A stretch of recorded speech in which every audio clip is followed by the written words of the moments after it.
content of this channel is for mature audiences. Parental discretion is advised.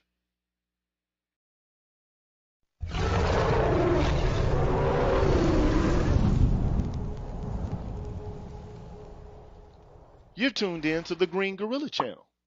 Please make sure to like the video, subscribe to the channel, and hit the bell notification button. And please, feel free to share the video. Thank you.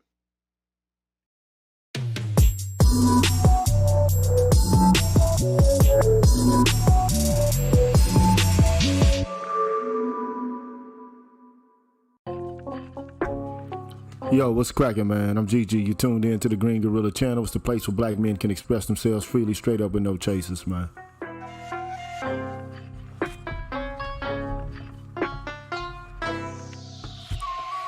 Before I get things started, as I always do, man, I want to give a shout out to the haters, man. How y'all doing, man? I hope y'all passing a good afternoon. What's up, haters? And when you come in, man, please make sure to hit the like button, subscribe button, and the bell notification button so you can stay on top of what's going on here on the Green Gorilla channel. As I always do, I want to give a shout out to all the members of the Green Gorilla channel. And then, I'll get into proceedings this evening. Feel me? So, first of all, man, shout out to BGS Ivmore, Brotherly Love, Jason Hales, Be About Peace and Pleasure, Charles Finney, Interesting Thought, Lee Ways, Bimrock, Blacksword 404, Beatty Man, and Black Men Being Brutally Honest. Big up.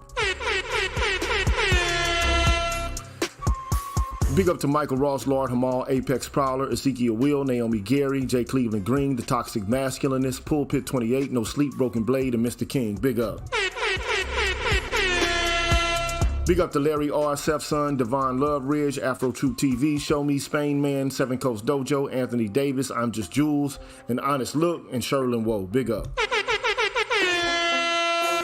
Big up to Ricky Dawson, Stefan, Julius Ferguson, Truth 7360, Mr. Me Too, Call for President, Gold Professor, AKs and Curtains, H-Town, Roguish the Billmonger, Adrian Thomas, and Electrician 480. Big up.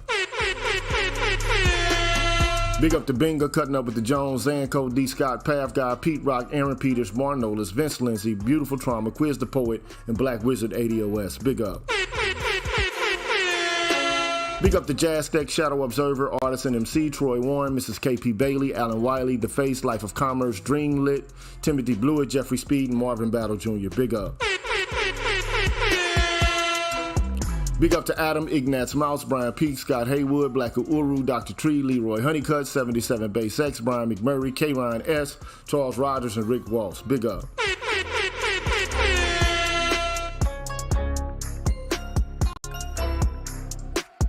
Big up to Sandra Jean, 955, Charles Gilmore, Greg Berry Little, Mr. Valentino, Cameron 87, Dr. Rock, Mark Swift, I Collar, Donald Watson, Coach Hotep. Big up. Big up to Old Soul Chief, Mr. Blue Collar, TD Hip Hop Media, Drew Main, Mr. Heat, Sir Anthony, and MLR. Big up. Big up to Universal 178, Rasheed Barnes, Aaron Smith, DH, Red Pill Revelator, A Double, Dr. Tiasan Johnson, Kalanja Kala, Hostile Adept, and W. Pierre 1. I can't forget David Carroll, Force Windu, and Kevin Samuels. Big up to them. On the Patreon side, I want to give a shout out to Passport OG, JEK, Chris Flowers, Christopher Burton, Daxby, J Live, Rashawn Phillips, Keith Bass, Nick, Albert C, Dr. Ben Vincent, J. Cleveland Green, I'm the Light of My Father, Waffle Weave, Tyrone Hampton, Dornell Smith, Excalibur, Pursuer Prisoner Task, Dragon 59, J. Bailey, Mr. Michi Momal, and the Sangwa. Big up to all y'all, man.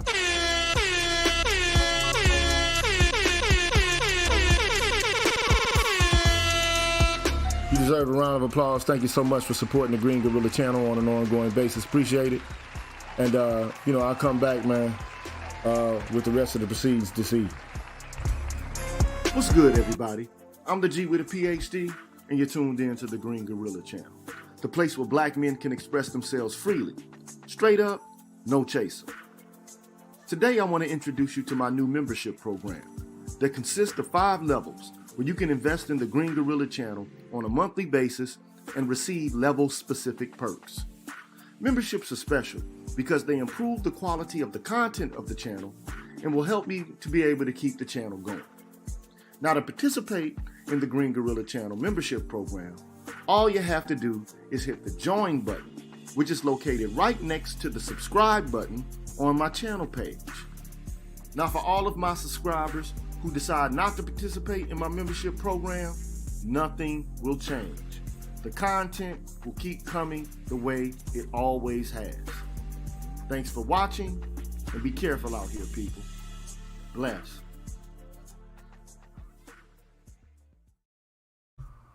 All right, man, I'm back. It's GG. You tuned in to the Green Gorilla channel. It's the place where black men can express themselves freely, straight up, with no chasers. And today I'm supposed to have a guest come by, and we're supposed to have a conversation. I'm waiting on the individual to come. I won't say who it is until they arrive, if they arrive. And so therefore, it is what it is. But before I even get started, though, and if he doesn't arrive, you know what I'm saying? It just is what it is. We could talk. You could talk to me. Because it's a lot of shenanigans been going on in the manosphere. A lot of people carving and digging their heels into the sand, saying this is what I stand for, this is what I don't stand for. Them niggas over here, blah, blah, blah. Them niggas over there, blah, blah, blah. It's a lot of confusion and turmoil and chaos. And, you know, some people thrive off that, you know. No, it ain't FD. But big shout out to Dreamlit. No, it ain't FD Signifier. Shout out to F. Holiday, Vincent Minot. Okay, here we go. My man, right here. There you go. What's happening? What's up with you, Val? Ain't nothing to it, man. Glad you come had a conversation, bro. Appreciate of course, bro. Thank you for giving me the opportunity, brother. Am I good? My sound good? Your sound is awesome, man. Real good. You know what I'm saying? So, you know, oftentimes we talk at each other and not to each other. You know what I'm saying? That I'm like, okay, well, let's have a conversation because we are both official members of the manosphere. We both claim it, you know what I'm saying? And so we agree here and there, we disagree here and there, but I figured that you and I could have the conversation because, you know, we've always been amicable to each other, even though we might have like principled differences. You know what I'm saying? Most definitely. So we ain't never been on no, and we never raised our voices at each other. You know, we never been like, nigga, fuck you, bitch ass nigga, none of that. Yeah. You know what I'm saying? So, it is what it is. So I figured that maybe we could have a conversation, man, and we're not going to yell at each other, none of that. You know, maybe perhaps people can ask us questions, you know, during the course of our conversation. And this is not a debate. Cool. Understood. We're not debating, you know, we just having a conversation, bro. For You sure. know what I'm saying? So, you know, like what spawned me and you having this conversation was like us talking about just Pearly together or whatever was going on related to that whole controversy, you know what I'm saying? So I know you said some things about just Pearly. Can you kind of recap what it is that you actually said about the situation? Because some people have said some, you know, pretty damning things about you related to it. So it's cool, brother. It's cool, man. Look, this is my take on it. My ultimate issue and problem with anything that people have with Pearly is the least of our concerns.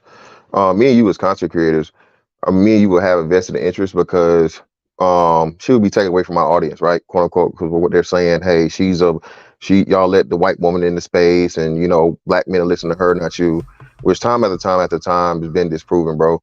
No people from this space even go over there like that, listen to her, sub to her, any of these things. And even as far as coverage of her over here, if you go look at it, everyone was covering her. People within this space, people outside of this space, again, because she has an imprint on just YouTube alone. A person that has 1 million true subs, you understand this as a content creator, they're going to have impact. Just the way, like, even though Fresh and Fit doesn't have 1 million subs, they have a great impact, especially you're talking about red pill things or relationships, whatever. Hold on, right? They don't have 1 million followers? I don't think they got 1 million. Man, that's kind of, let me look, but go ahead. Well, I don't know. I just got back, so I don't know. But either however it goes, right?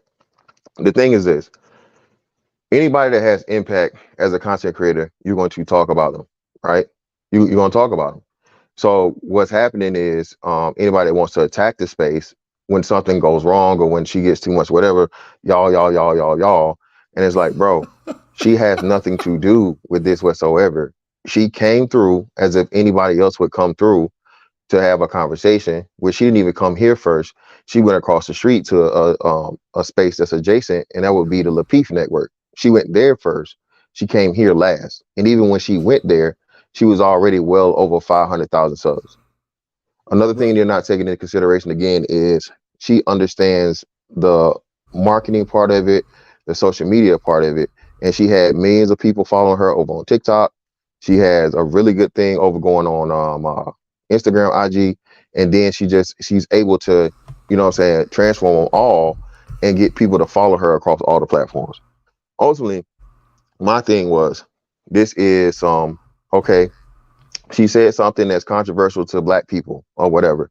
She said racism was embellished or whatever.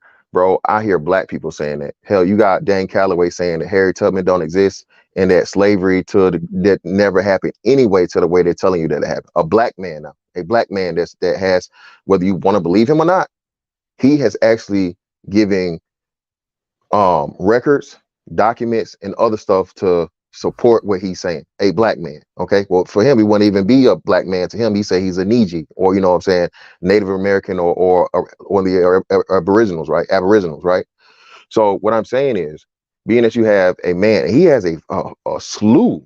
Dayton Calloway has a huge following of black people, quote unquote, you know, so-called black people, or what we identify as black people, falling behind him with the same ideology. The issue and problem is, again, we have this obsession with the opinion of white people. And my problem is, when a white person says something that may be off color or even downright out racist, bro, why do you give a damn? I don't care. I'm not worried, bro. I don't know where you from, fam. I'm from Georgia, born and raised. My whole from the knee house knee house to the tree house, as they say, right? From a kid to an adult until I left, I was in Macon, Georgia, bro. I done seen real racism. Even outside after I left home, bro, I seen real racism. And a girl having her opinion about something or spewing something, whether she wanted to attribute it to Thomas Sowell, which everybody always shits on him. And he has records and he has things to support what he says, along with being a 90-some-year-old black man. So he would actually have the experience also of lived experience. But because it doesn't fit the pro-black narrative or whatnot, what have you, and what black people want to hear, he's somehow coon. Like I said, same thing goes for Clarence Thomas, one of the greatest legal minds to ever, be on the face of this planet. Same thing goes for what's the brother name, the surgeon, Gifted Hands. No, him. Ben Same. Carson. Yeah. Ben Carson, Dr. Ben Carson, right? Same thing, because he doesn't have the ideology from political stance or just, fundamental understanding of what black people can do. And he's literally transcended it to prove past that. Again, these are black men that were in it during true and real racism. Clarence Thomas and Ben Carson can say, bro, what are you telling me anything about racism when, again, I was in it, literally born and born and raised and transcended it to get where I am. So any modern person, young, especially if you're under 30, man, bro, have you experienced racism to some degree? Yeah, I'm not one of these racism doesn't exist guys, but I've heard stories of racism from my great uncle. I've heard stories of racism from my grandmother. Hell, my mother started out school, bro, in segregated schools in Georgia. So I know what racism is, bro. I've heard stories of it, and I've even seen it for myself when I had to go through it from my upbringing and whatnot, what have you. And a few times I've seen it here in my adulthood. I've never been a guy that says racism doesn't exist, but at the same time, even though it does exist, racism don't stop me. Racism don't hold me back from nothing, and I'm not motherfucking scared of no white folks. And most importantly, not just scared of. I'm doing a lot better than a lot of white people, and I'm not intimidated by a person just off the strength of their white. That's my thing, bro. Okay, so you said a lot right there. It's a lot to really actually dig into and to talk about related to that. One of the things I said when I first saw people starting to talk about Pearlie was, I never considered her to be part of the black manosphere to begin with. You know what I mean? And the second thing, she's just a content creator, like you said before. She has impact. Her imprint is all over the algorithm, so you're going to see her videos because it's going to promote her videos. You got 1 million subscribers. The algorithm is obviously doing something in your favor, okay? Now, she utilizes talking points that, a red pill. I won't say that they're just black manosphere talking points because we talk about a whole bunch of different things beyond just dating, okay? We talk about the nature of, like, black men and women, like why the pathology between us exists and all of this. You know what I'm saying? We talk about, the impact of Section 8, welfare, the Moynihan report. We talk about a whole host of issues that transcend and move beyond the subject matter of what's going on, like on Fresh and Fit or what's going on a Just Pearlie show. Because their content to me is restricted to red pill content, for real, okay? So, but, you know, having said all that, like, you know, I just don't believe that, you know, white folks in and of itself, I just don't pay that much attention to what they say, whether they be conservatives or liberal, okay? And it seems like to me, you know, Pearlie kind of sits between conservative and liberal. She appears to me to be a white moderate, okay? That's just my viewpoint on how I perceive her, okay? She congregates with a lot of black folks, but I mean, you know, I can't really explain why it is she does that. Maybe it's perhaps because, you know, white dudes don't really find her attractive and don't want to, you know, rock with her like that. I don't know. I can't really explain why it is that she chose the black demographic in order to promote her show or whatever the case may be, but she did. Okay, it is what it is. But that was the catalyst for us having a conversation, right? And my whole thing was like, she said some off-color things about immigrants, and she compared and contrasted immigrants to, you know, Americans in general. But, you know, of course she was talking about African immigrants and, you know, comparing and contrasting the work ethic and the culture of African immigrants versus that of African Americans. That set a lot of black folks off, ADOS, FBA, and B1 people off. And so, you know, then all of a sudden, it's all hell broken loose. And then everybody blames the black manosphere for it. Like, y'all propped her up. Like, dude, no, we didn't, man.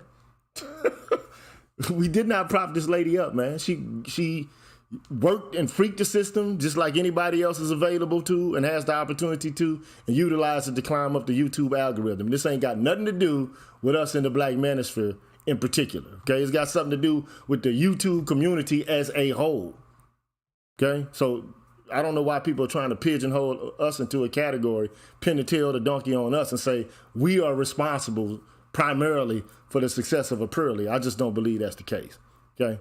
So that's out of the way. But at any rate, the conversation between us, I think, started when I said something like, okay, yeah, you know, Pearlie might have said some shit that's off color, but, you know, like, it's a fact, as far as I'm concerned, that like a lot of black men in the manosphere have opinions, like you said. No, we're not talking about Dane or Calloway. I'm talking about people in the black manosphere, right? Have you know, concepts and ideas that you know, I think, you know, are like a little extreme. That's just my opinion, okay? And when I say that, I mean, you know, a lot of times we say deleterious things about other black folks, okay? You'll hear conversations about pookies and strags and maggles and stuff like that. And as far as I'm concerned, these are terms, even I'm guilty of using them sometimes, but these are terms that are designed to stigmatize poor black people and to describe them as degenerate and culturally impoverished, okay? If not innately characterologically flawed. And in my opinion, what this language actually does is it dehumanizes these kind of persons so as to make their deaths and, you know, their continued marginalization more palatable to the public. So that's kind of what my argument is. And even though, you know, sometimes I'm acerbic in how I deliver what it is that I say, you know, like I heard you say some things that were a little bit extreme to me, especially as it pertained to somebody like George Floyd, like who I'm not saying is a Boy Scout. I'm not saying he was a squeaky clean guy, but some of the things that you said about him at the time kind of took me aback because it was like, damn, it's like you lionizing the police killing the black men. And there are historical instances when we've seen black men, you know, or boys even, be killed unjustifiably. I mean, you know, like we could talk about George Floyd, right? But I mean, what about Tamir Rice? It's a fucking little, the guy's 12 years old. You know what I'm saying? Yeah, my bad. Hold on. Or Jordan Davis, you know, guy playing his music a little too loud. You know how we do it. I don't know where he's from, but I know he was from the South. That happened where I was here when that happened. It happened in Jacksonville. Yeah, so it's like, you know, that's the southeast, you know what I'm saying? So it's like, damn, I mean, my guy, you know, like, I mean, any given day I could be playing my music in a way that's offensive to the average, you know, white guy, especially the step on your lawn white dude, you know, like all these jigaboo bunnies around, you know, playing this jungle music and I have to hear it, you know, that kind of thing. So, but, you know, at the end of the day, I thought to myself, man, yeah, you know, maybe he's not a Boy Scout. He's not, you know, somebody who's squeaky clean, this George Floyd guy, but damn, did he deserve to get, you know, manhandled the way he did? And then even if it was the case that, you know, he might have bucked up a little bit and resisted, damn, is the, you know, the sentence for that, you know, like, is the response, you know, should it have been as extreme as it was? But the whole point was a lot of people were like, okay, well, that's just another nigga dead, fuck him. You know what I'm saying? Leave these good ass white people alone. It's the niggas we got to worry about. So I want to involve, you know, and dig into that kind of conversation if we can, man. Okay, cool. Well, we can definitely start with George Floyd because I think George Floyd is one of the most tragic things that ever happened to the black community ever because it reinforces and supports again, what I call the Negro redemption story. If and when a quote unquote good black man or young innocent black boy that had nothing to do whatsoever, no type of criminal background, doing nothing of, you know, criminal activity whatsoever, and they can't pull up the story of where he did this, he did that, or whatnot, what have you. No one cares. It gets no coverage. No one covers it. It doesn't go viral. It doesn't last that long. Okay, even if he's killed by quote unquote um you know, white people, right? Perfect example, the brother Botham John, right? Even though he wouldn't be FBA, still a black man. That Botham John thing happened, and that shit died out quick. And that was dead to right. A white woman police officer broke into his home, killed him in his own property, tried to cover it up, but yet and still, why did that not go? You have to ask yourself, why did that not go global? You see what I'm saying? Versus, again, you have the redemption dude, all right, when George Floyd, a habitual criminal, a drug addict, okay, who had just within the last, I think it was 30, if not 60 days, overdosed. Okay. The problem and issue I have, and I never once said he deserved to die. See, the problem, I'm not saying you're a victim of this, but the problem is black people, but black men especially, do a horrible job of separating what a person actually says versus what it feels like they said. Now, I never said this man should have been killed, and I repeated this I don't know how many times over. But the problem, the issue I had was with the praising, the deification, and put the martyrdom put on this man's life. When again, this is the last person that we should have representing black men. I don't know if you remember this. I'm pretty sure George Floyd died the same year Kobe Bryant died. Kobe Bryant died earlier that year. George Floyd died later that year. Okay. Now, Kobe Bryant, as impactful as he was on a global level, globally, okay, Kobe Bryant had one funeral. George Floyd had two. Okay. George Floyd was literally, if you were to Google, not too long after his death or whatever, you put in black man, the picture of George Floyd would show up. Okay. Over thousands upon thousands of wonderful, great black men that have done wonderful things for black people overall. That should have never happened. George Floyd did nothing of note other than break the law. Okay. Listen to me. Don't feel me. I'm not talking to you. I'm just talking to the people listening. Listen to me. Don't feel what I'm saying. Listen to what I'm saying. He did nothing other than be a habitual criminal for all his life. He was in the car. They put him in the car. Take me out the car. Okay. Now, again, even though it was proven, the jury, whatever, we're going to go with what was proven. What also was proven in the evidence, this man had a mixture of drugs that could cause what they talk about I guess like sporadic death or whatnot, what have you, where pretty much your heart can't take it too much because you have all these outside stressors and so on and so forth due to the drugs that he either had taken or he ingested in the process of trying to hide the drugs or whatnot, what have you. Okay. That he did have a lethal level of those drugs, you know what one in particular he had in his system. The problem is black people want to negate all of those things. I'm a very, very logical person, bro. And that puts a lot of people off. I don't believe in putting emotions in 99% of things because 99% of things don't call for emotion. So I take all the emotion out of it and I strictly look at the facts and evidence that's put before me. And then when we're talking about black issues, I apply and see the major issues and problems with the black community and I assess it from that order. The Okay, issue so and problem. Go ahead. I got somebody who wants to ask a question, and so we're gonna allow people to ask questions, Sure. but we're not gonna let them dominate the conversation. You know Bro, what I'm saying? hey man, let them have all the fun they want, man. I'm here. Let's go. Okay, yeah. So so one of the comments is going to be, something like this. It was visible. Like, I mean, we can't argued that, you know, perhaps maybe the drugs didn't or did not have a, you know, impact on, you know, his, you know, heart condition, because basically he had a heart attack. I think that's what, you know, medically, and one could say that it was caused by stress related to asphyxiation. But you know, like regardless as to what the guy did, okay, so we got the man of tomorrow, man. He's gonna ask a question. Go ahead, man of tomorrow. All right, so you do realize, Mr. Fantastic, that there was two coroners that actually testified against what you just said, correct? Did you watch the closing statements? Yeah. So when the coroner, the guest one that they called in, when he actually told you step by step how this guy actually died, yes, he did have drugs in the system, but everybody who wants to defend the claim always want to let go of the 9 minutes and such seconds that the dude was induced to have this medical event. Every time you want to concentrate on the drugs, but there's a very clear method of death that was really explained very well.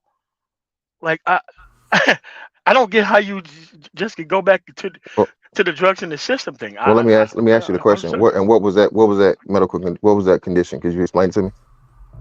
No, you're gonna go and you're gonna read it.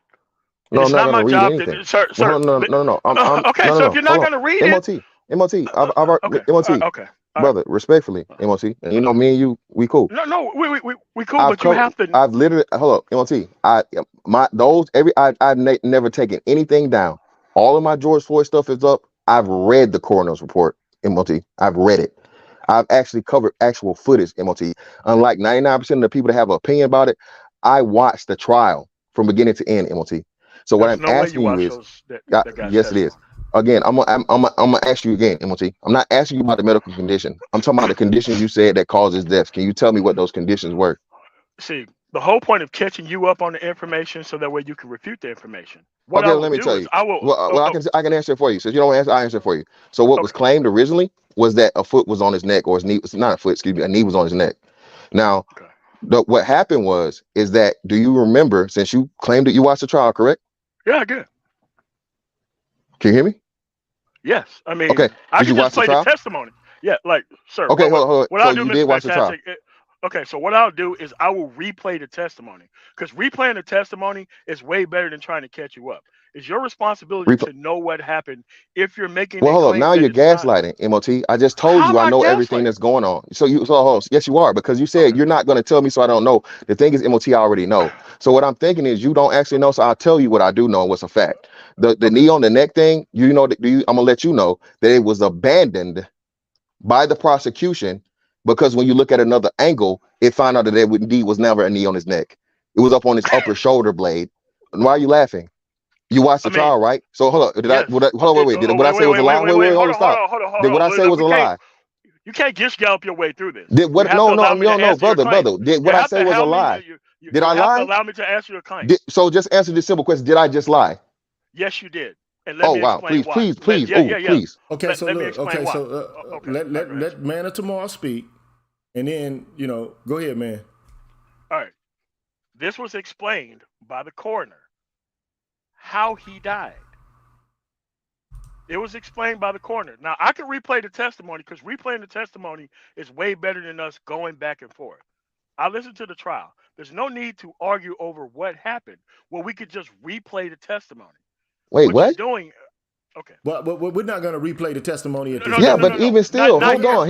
Hold on. But Because Green Gorilla, there's not. hours upon hours of testimony. So hold on, you're only going to take one piece of testimony and not the rest of it. Again, what I'm From telling the you is this, coroner. and well, let's go to this part.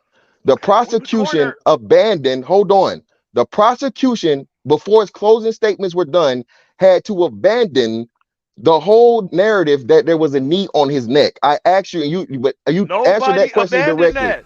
Nobody huh? abandoned that. You're Nobody abandoned lying. that. Now you're lying. No, I'm not lying. Like, okay, Green so Gorilla. let me. But What I'll thanks, do, man, of sir, tomorrow, man. is So what I don't want us to do is to get embroiled in this little, you know, like this particular angle about the conversation, because I want the conversation to be broader, okay. about a broader range of issues, and I don't want to get hung and snagged on, discrepancies about, like what was the catalyst for George Floyd's death. The only thing that I said, ultimately, that took me aback about some of the things that I heard Fantastic say about it was namely that he was a junkie, that he was incorrigible, he was an undesirable, and so therefore his death was meaningless. That's what I heard him. And I'm paraphrasing. I can't say now. I might be wrong about what I heard, but I did hear you use the word junkie. Yeah, I Why y'all did. paying, Brother, everything you why are you saying, I'm paying? not running for nothing, brother. Everything you said is a great And we're synopsis of my and we're opinion. and we're having an amicable conversation. Like I'm not mad at anybody here. Not even mad at Tomorrow right now. Okay, glad he's here. Glad whatever the case may be. Okay, so at the end of the day, all I'm trying to say is it looks.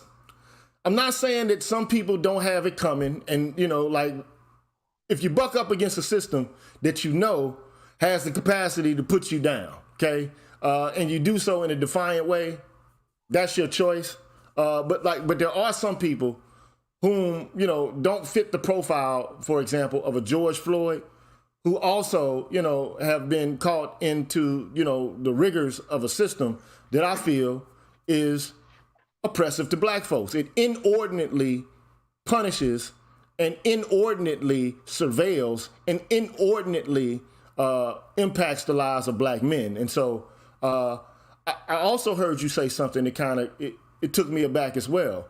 One of the things that you said was, and I'm paraphrasing, I'm not saying that you said this exactly, okay?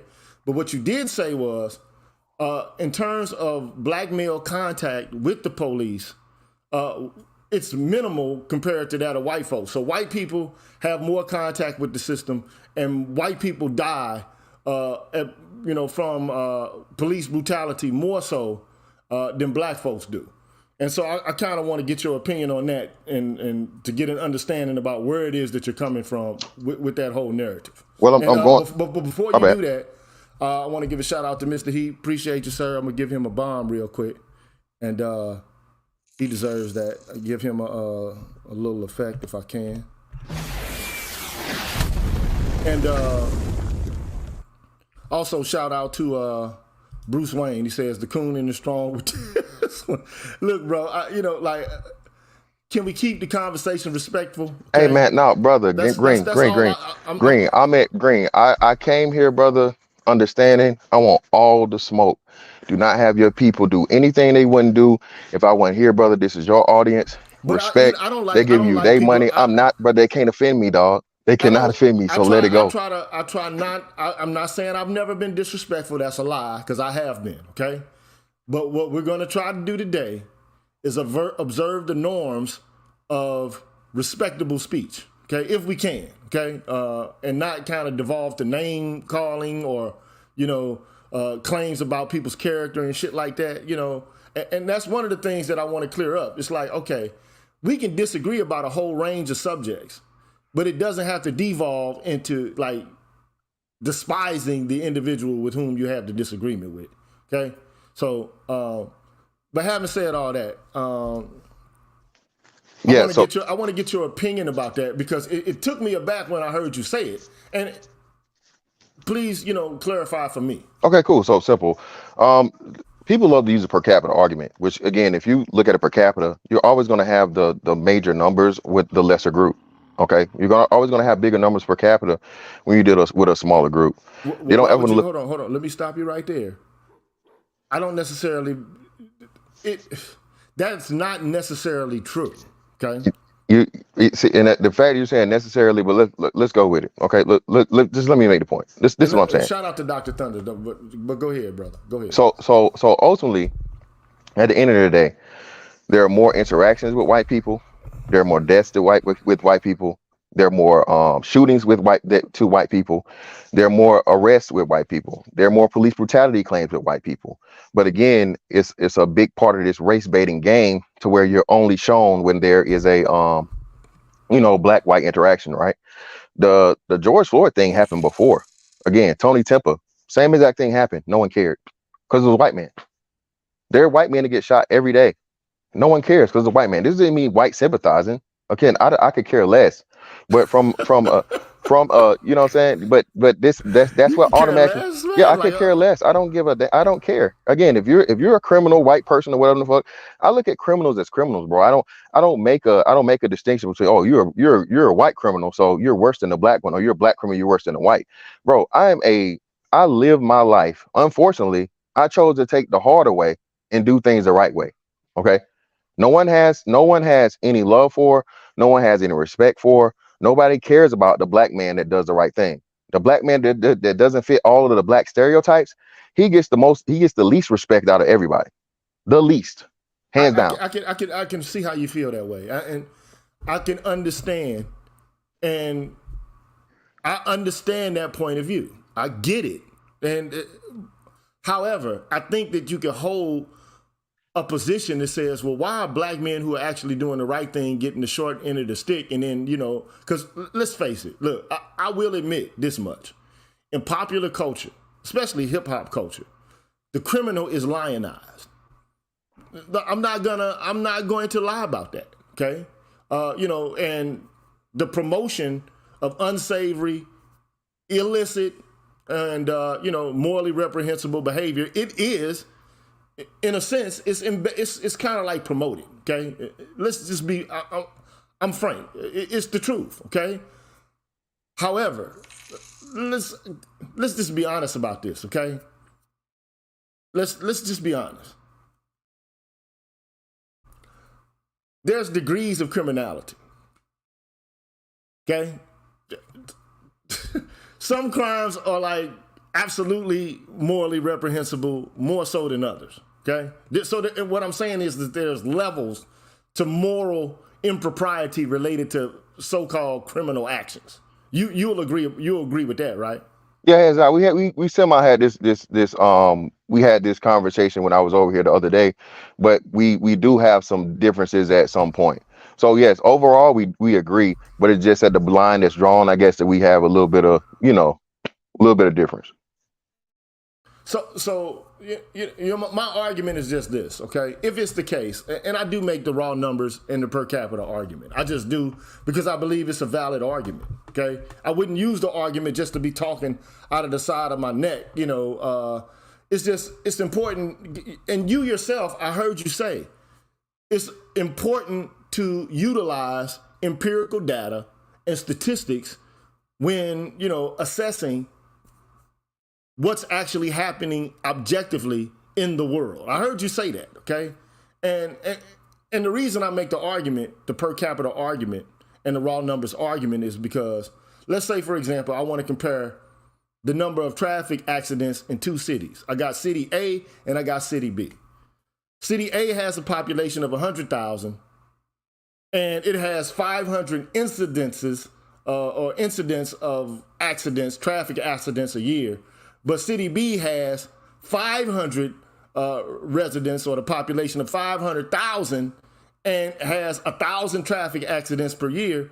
In raw numbers, City B does have more traffic accidents than the first city, the City A. But when you look at the proportionality, and this is what statistics is about, when you look at per capita stats, you'll see that City A actually has a higher rate of traffic accidents, right? With 5 accidents like per 1,000 people compared to City B, which has 2 accidents per 1,000 people. So then you can say, okay, even though the number is smaller in terms of, traffic accidents in City A, there's more of a chance of you having an accident in City A than it is in B. Okay, so that's why I utilize that statistic. Okay, and as if you apply raw numbers versus per capita to, black people's interactions with the criminal justice system. And in addition to that, the incarceration rates, but at this moment, we're talking about the rate at which black people get killed. Black police killings, if you look at per capita, they're like 2.5 is 2.5 to 3 times as great as that of the average white person. And so I looked at it, I'm like, man, I get the raw numbers argument. It is the case that, one would think, because more white people are actually killed related to the criminal justice system, then why isn't there more, of a conversation going on about it? Whereas there's this humongous conversation going on when it comes to black folks. But of course, you have to understand the history of why this conversation is occurring. Okay, Well, because you have to admit that there is a history of black people being railroaded by the criminal justice system. And there are high incidences of black men being accused of crimes that they never committed that years later they get exonerated for. Okay? So go ahead, man. Go ahead and speak your yeah, piece no. on So this. so again, I don't disregard or act like none of those things don't happen. I understand, and it's very, very important, man.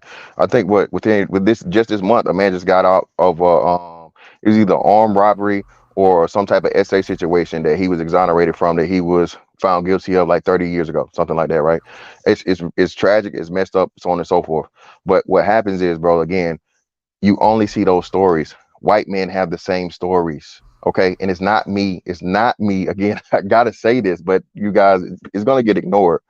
There's a racial, there's money, there's power, there's control. There's a whole lot of things keeping us looking at the whole racial angle of things. If you look at everything from a racial standpoint, race exists. You know, tribalism, whatever you want to call it, I understand it.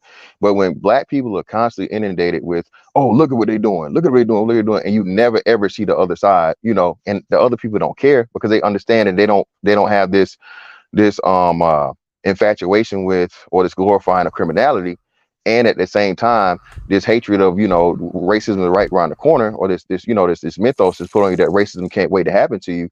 Well, it's easy to keep you lockstep on, look at this black man's been done wrong, which again, not to belittle that or whatnot, what have you. Hey, really, really messed up.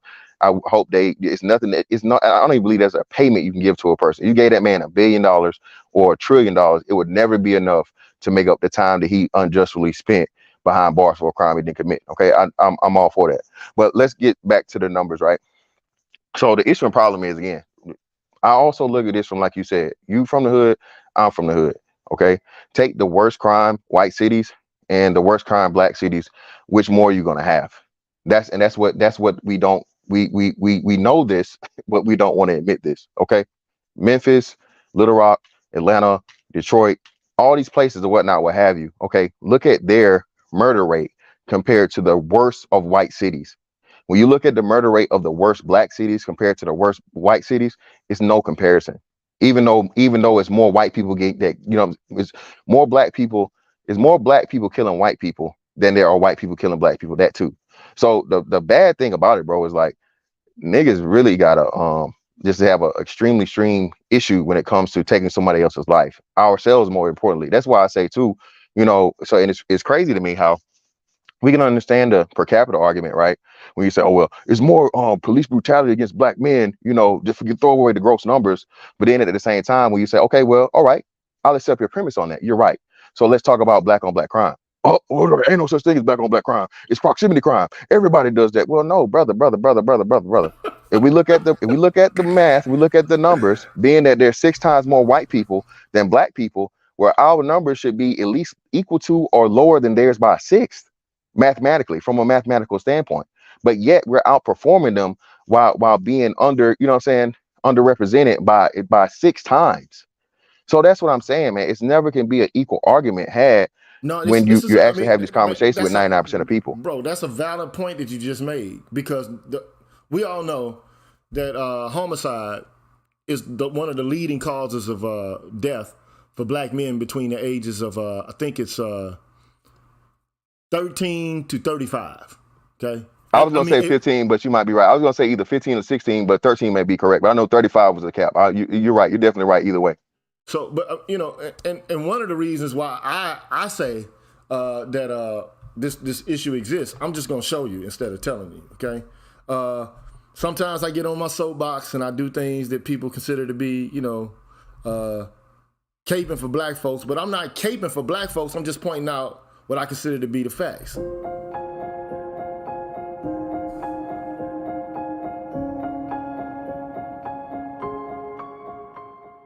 Which doll is the black doll? And which one is the white doll? That one. Which doll is the pretty doll? Which doll is the nice doll? Which doll is the bad doll? Which doll is the nice doll? And which doll is the bad doll? And why is that doll pretty? Because she's white and he has 2 eyes. Which doll is the ugly doll? Why is that doll ugly? Because he's black. Which doll looks most like you? Like me? Yeah, which one looks like you? And that one, Okay. that doll.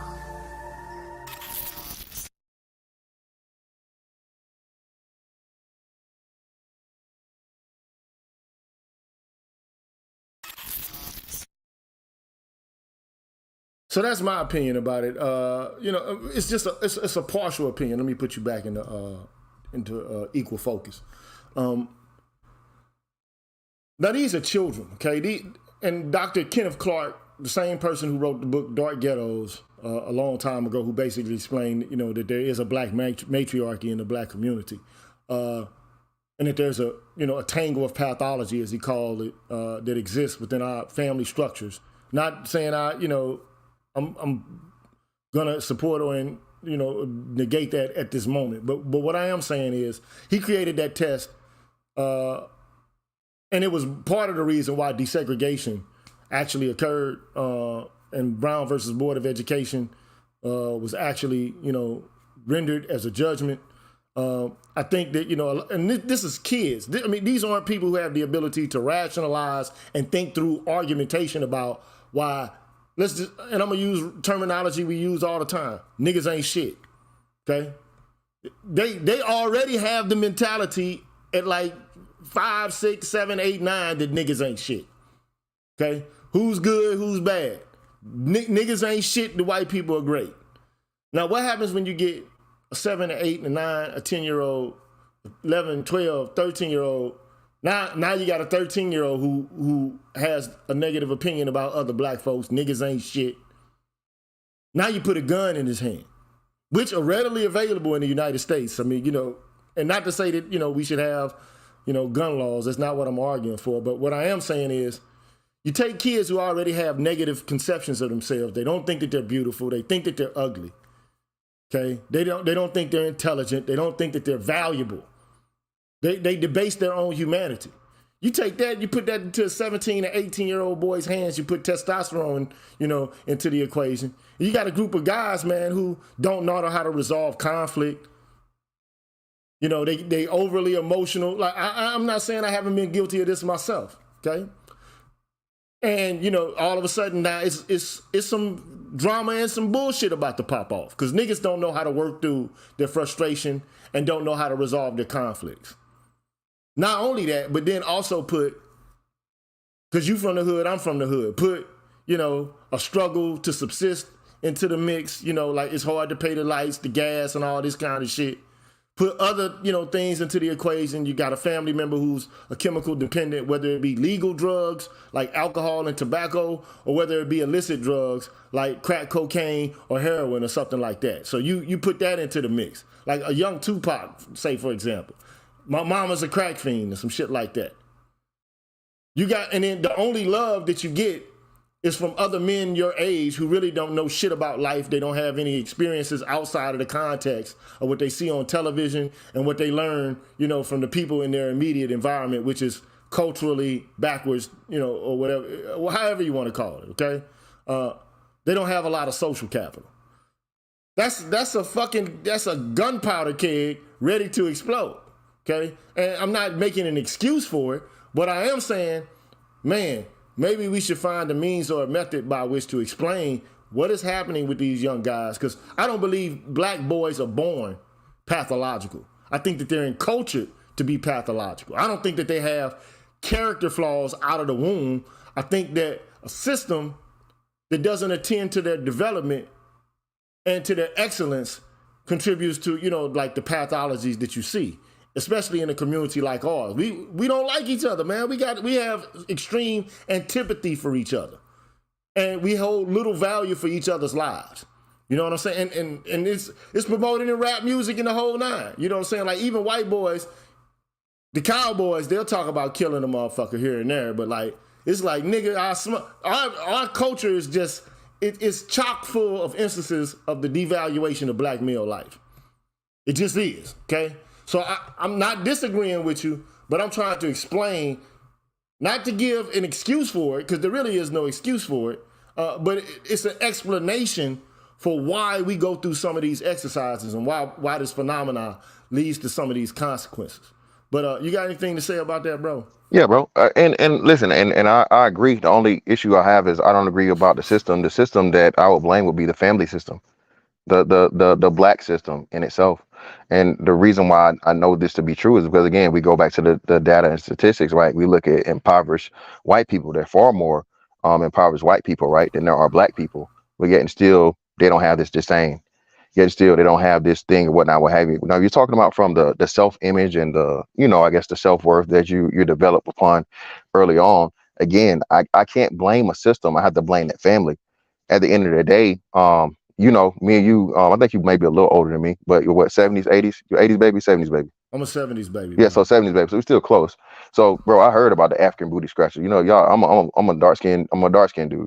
First thing I get told as soon as I get outside of my household, well, you're handsome, you're this, you're that, so on and so forth, whatever. All of these features that make me black, it's not a white person telling me this. I've never had a white person say anything about you, your big nigga lips, your big nigga nose. It's niggas. So the worst perpetual. But fantastic, bro. Let's keep it. I'm keeping it a G. You know this. I'm brother. Okay. I grew up in Georgia, bro. Like the jokes was on. My bad. Go ahead, bro. Finish it, bro. Go ahead. What I'm saying, the jokes was on from jump, right? And like I said, actually, to me, I think it helped me build character. You know what I'm saying? That helped me appreciate that shit a little bit more. Cause like, nigga, the fuck you talking about? Yeah, bitch, love these lips, nigga. That's the first thing. Hey, see your bitches. Well, let me put these lips on and see if she come back to you. You know what I'm saying? That teaches me to have more of a self-worth to myself, because now you learn to turn that thing that people are trying to put on you as a negative as a positive, because you can't, you know what I'm saying? But at the same time, we're literally in the process of tearing ourselves down. So again, that's something that will be more intraracial and on the system of ourselves than look outwards of, because again, at that point in time, of course, you might have had, whatever that was coming off of and way closer to Jim Crow and all these different things. But now, shit, black is in, right? You can't have that argument now, right? You can't have this thing about, black people aren't this, aren't that, or that. When what do black women say? Oh, everybody trying to look like us. Everybody getting BBLs. Everybody getting lip fillers. Everybody getting this. So hold on now. So, and that's true. Let's give them that. Let's accept the argument that black women make, right? Of everybody trying to beat them. So what's your excuse now for you guys still wanting to look European? What's the excuse now for you still wanted to take on the European beauty standards versus bring back your own beauty? You don't want to wear your natural hair. You don't want to wear even your own your eyelashes. You want to go get a nose job, but yet still everybody want to be like you. So like I said, it's a lot of double speak, man. Unfortunately, it's a whole lot of double speak. Now let me move over to before you do that, before you move on to your next point, let me just say this. I reached out to Fantastic. Fantastic didn't reach out to me. I reached out to him. And I opened up, like my arms and said, okay, here's our olive branch. We are both members of the Black Manosphere, okay? We might not have total agreement about everything, but there's some agreement that we have, because otherwise, why would we be linked or coupled together in the same space? There's some things we agree about. There's some things we disagree about, okay? I think all of us, for the most part, we agree that, society doesn't do as much as it can, and our community doesn't do as much as it can to extol the virtues of black men, right? I think we can agree about that, right? Oh, 1,000%. So I mean, this is why I created an article, right? Let me just put this up, right? Let me share it right quick. I'm not going to spend a lot of time doing this, but I just want to share it really quickly, and then I'm going to get back to the business as usual. So I wrote this article, and I put it on my website, and it's entitled Overlapping Consensus versus Comprehensive Doctrines, Understanding the Difference, okay? So in philosophy, there's an idea or a concept called overlapping consensus, and then there's a concept called comprehensive doctrines, okay?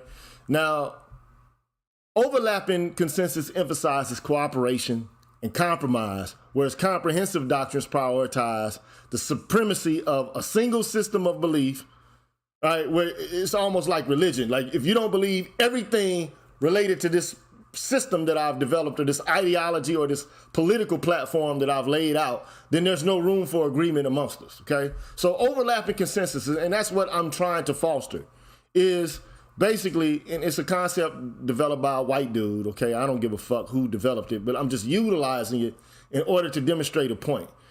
It occurs, overlapping consensus does, when people or groups who have different comprehensive doctrines or systems of belief can agree on a common set of principles and norms, right? Now, we might have different reasons for accepting or adopting those principles or norms, but whatever the reason you have, right, it provides a basis where we can learn to cooperate and to at least develop camaraderie and some sort of participatory, engagement around those principles, okay?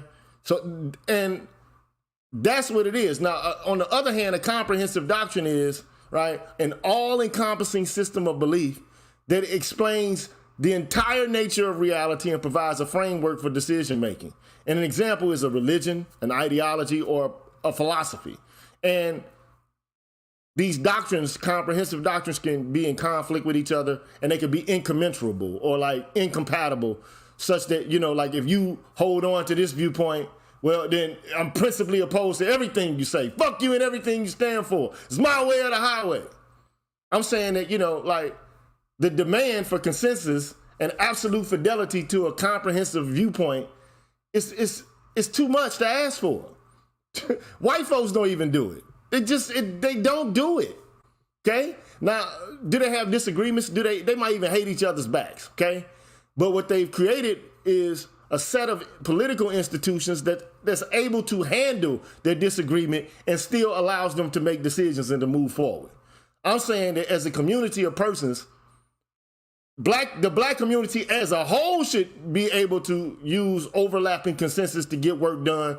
But I think that, given the gravity and the fucking poverty, the dearth of, of opportunities for us as black men, we should definitely be having overlapping consensus. Like what we don't agree about, fuck it. Let's compartmentalize that.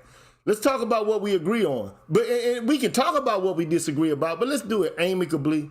And let's not, issue epithets and point fingers at each other and call each other derogatory names. Let's talk the shit out.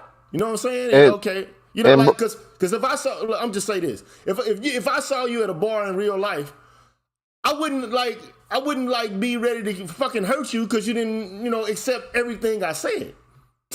I'd be like, well, nigga, it's in your right to have a different opinion and a viewpoint on a whole host of issues. I'm not gonna, all of a sudden consider you to be like a terrible motherfucker because you don't have the same viewpoints that I have, okay? And brother, I'm gonna make sure if you could put the link, somebody put the link of that in the chat or whatever, so I can read that article. Because brother, thank you for giving a scholarly reference and a scholarly purview on that, because that's literally my philosophy I live by in layman's terms. Literally, I always say that, bro. I have no issue and problem with any black man doing whatever the hell he wants to do. At the end of the day, bro, I want to see black men make it.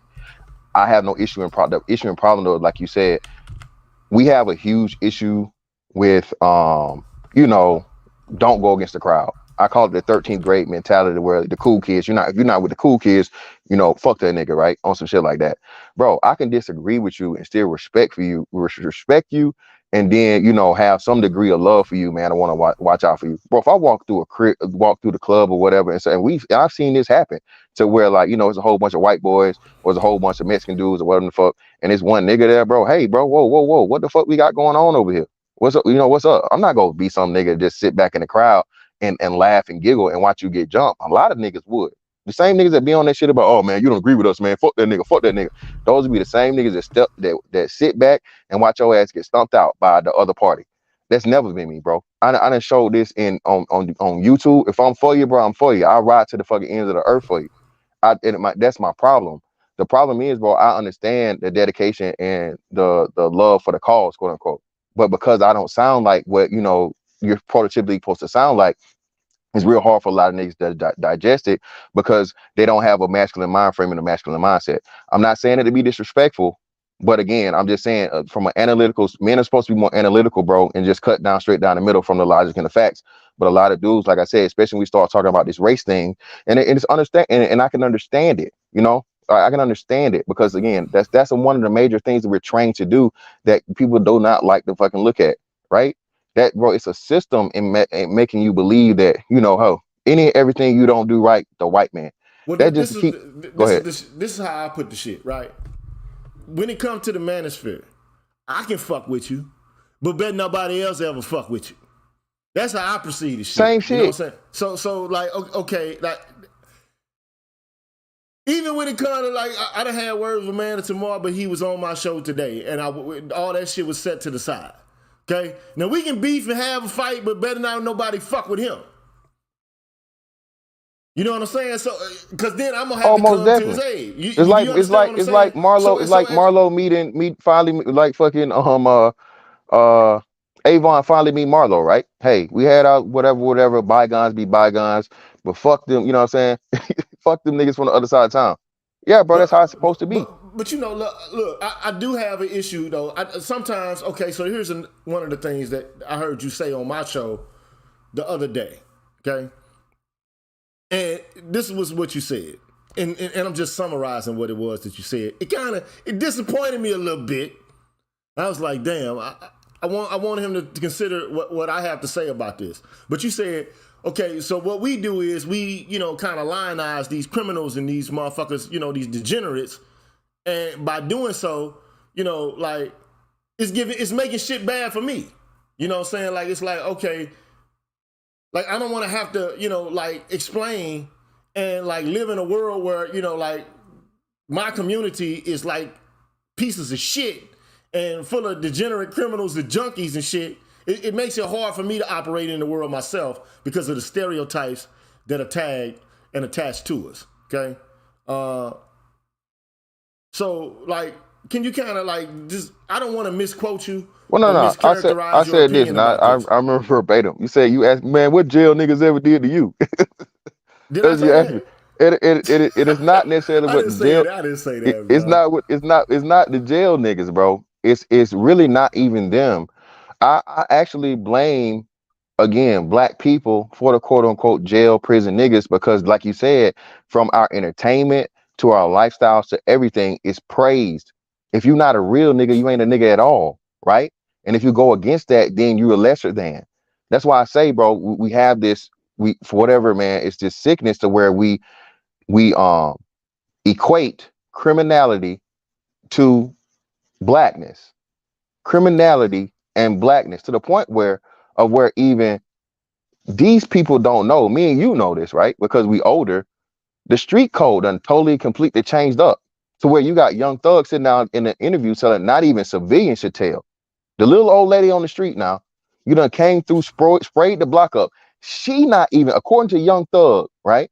And Young Thug, he's early 30s. All right, early 30s. This is how far we've gotten away from even having a code amongst the criminal, right? Because it's supposed to be, you know, really started out, hey man, no women, no kids, whatever, so on and so forth, all this shit, whatever. I got beef with you, I'm gonna get you. So like, nah, these niggas like, oh, I can't get you, man. I get your mama, I get your grandma, I get whoever I gotta get. So you understand it, and I've seen that whole turn and that change to where now, bro, if you're not that, we're actually funneling more people into that than any other outside in the school to prison pipeline, bro. It ain't got nothing to do with school. It starts at home. I saw Charleston White explain it the other day, talking about how everybody he had a great family setup, right? But being that all the men around him were nothing but criminals, and no one ever held him to task. Well, damn, who is he gonna aspire to be like? Same thing with the goes right. All these dudes is in the thing. Like, bro, if you're not trying to be like, you know what I'm saying, the gangbanger, the drug dealer, you know, back in the day, the pimp, right, so on and so forth, bro. How you gonna ever get women? And that's where we come into the, you know, the major conversation we keep saying in the circle. Y'all talking about digging pussy. Again, man, from a scholarly point, brother, and this is why we need brothers like you in this space. But because I don't have a thing, people ignore me when I say, bro, men have a biological imperative. And not only do men have a biological imperative, when you start to get into the psychology aspect of it, bro, You need parity. You're gonna need. Yes, I am saying need. Oh, nigga, you a simple. You say need, nigga. That just let me know you don't know shit about motherfucking human beings, right? A man that says he don't need a woman, brother, you are going to live a sick, sad life. And there's plenty of fucking papers and scholarly references, psychology papers, sociology papers, all this stuff that disproves the bullshit you're talking about. But then again, if you say that, you want to stick to the red pill thing, but I don't want to go there. This is what I'm saying, right? There's so many things that are misunderstood from a deeper level, and it actually gets into the academia, into the facts of things from a biological, psychological standpoint that niggas really don't understand. And unfortunately, like you said, even in your case, right, street knowledge is praised more than actual knowledge, right? But Or this. this is what I'll say about that, right? Because there's a complex mix of factors that contribute towards pathology, success, criminality, and so on and so forth. I mean, they got like entire disciplines allocated and dedicated to the task of understanding like what gives rise, what are the things that, you know, give rise to divergence in terms of cultural, you know, habits and norms, what leads to crime, you know, what leads to identifying with so-called quote unquote subculture. And some of this shit is racist, okay? I mean, you know, trust, some of the theories that emerge out of the academy are racist, okay? Trust me, those are the facts. But ultimately, this is what I say, right? I say what you've just done to me, okay? This is just my opinion, right? It is the politics of respectability, okay? And I do know that family life plays a big part in who it is that we become later on, okay? It does, okay? But we also have to understand that family life doesn't, you know, emerge out of a vacuum, okay? Family life is impacted by systems and structures, economic policies, housing policies, loan policies. It's impacted by whether or not men are employed, and black men are gainfully employed. And when you start talking about whether or not black men are gainfully employed, you have to start thinking about like macroeconomics, okay? And not to say micro doesn't play a role, or that personal responsibility has nothing to do with the quality of decisions that are made or the outcomes, but like to just pin it all, like knowing the history of the United States, okay? And knowing, you know, the extreme conditions that black people have dealt with since they've emerged out of Jim Crow. Man, it's a lot to put on black people's plate, and it just you know, say, okay, it's all your fault. You immoral, you disrespectful, backwards ass nigga. Okay. Now I'm not saying that like when black people don't do shit that's fucked up, there should be no punishment, there should be no sanctions, and there shouldn't be a reprimand or retribution or rehabilitation. Because as I was saying to you the other day, there's 5 common approaches to punishment. Go look this shit up on the internet. I guarantee you. If you put up 5 approaches to punishment, I couldn't remember them then, but I remember them now because I remember it in terms of an acronym, DIRRV. So it's deterrence, incapacitation, retribution, rehabilitation, and vengeance. Those are the 5 common approaches to punishment, okay? I think that, you know, like draconian sentencing, that shit doesn't really deter crime, okay? Incapacitation, I guess you're getting criminals off the street, but I mean, the whole point is if we don't create a different set of conditions than those that created the first set of criminals, then you're just gonna get a whole new set of criminals, you know, to replace the ones who just got locked in a box. So I don't think incapacitation by itself works. Retribution basically is, you know, making people pay for what they've done wrong. It's, you know, it's like based upon the principle of lex talionis, eye for an eye. Like, you know, if you fuck me over, I'm gonna fuck you over, okay?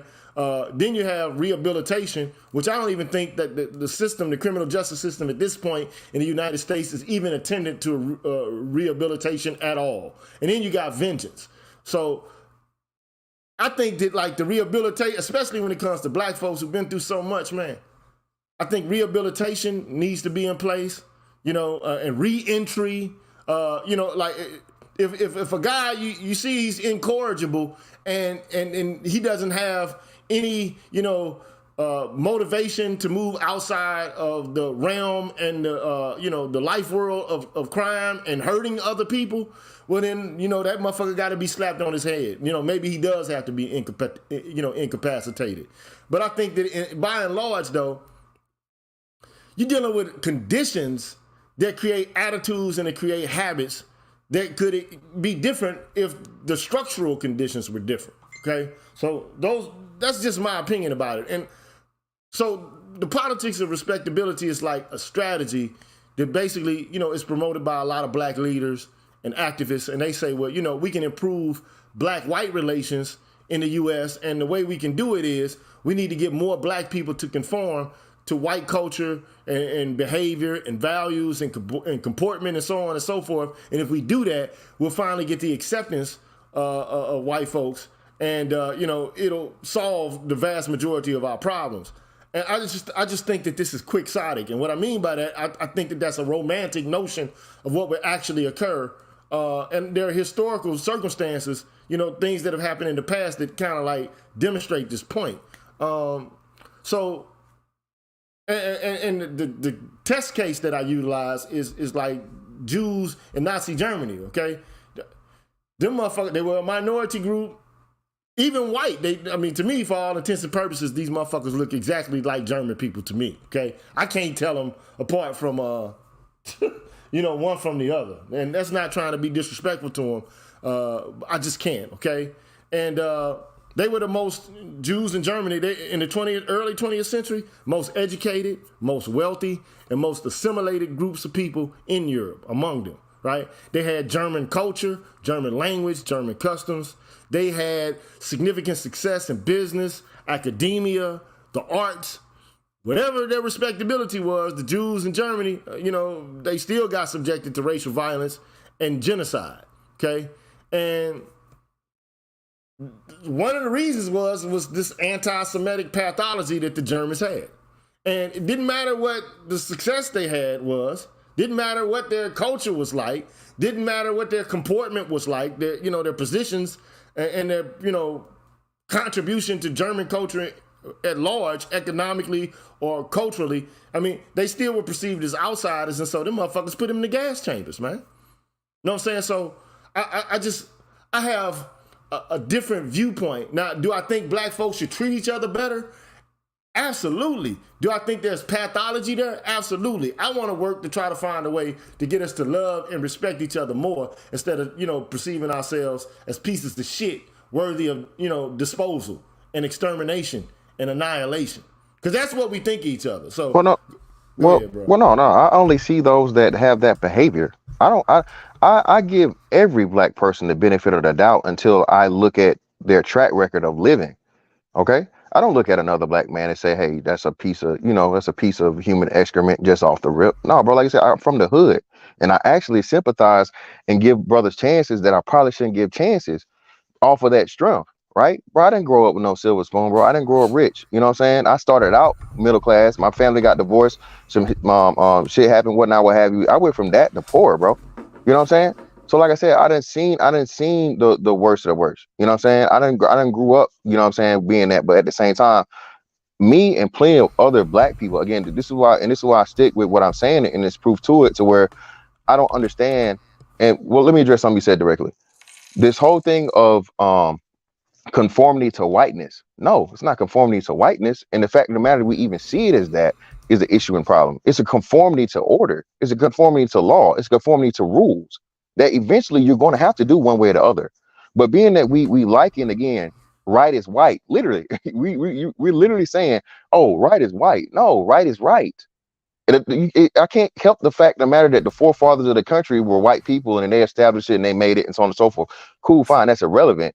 But we keep coming back and we keep trying to add whiteness as like a validation or a clarifier. No, that's not the case, man. The point of the matter is that you have to have order, you have to have rules.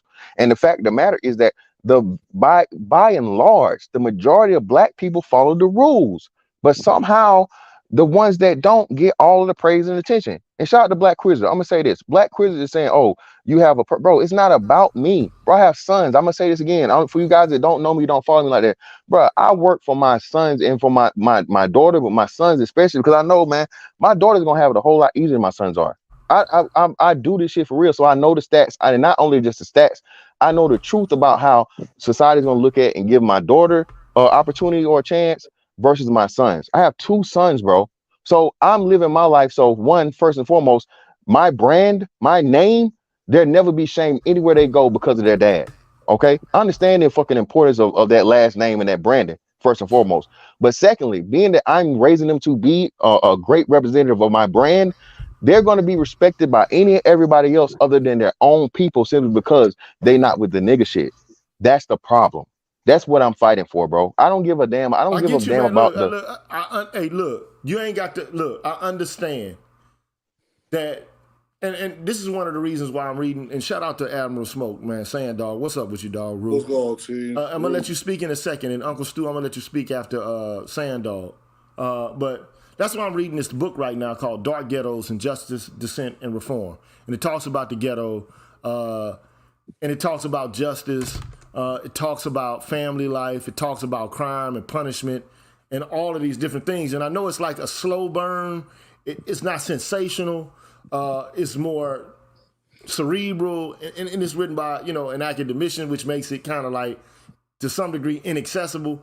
But I started reading it, even though I knew it was going to fuck with, my popularity, because I think it's essential. Like, if you go back and look at the series of videos, even if you disagree with it, you'll learn what people in higher education are actually saying about what to do about the ghetto conditions that exist, right? So there are alternatives that are being offered up, right?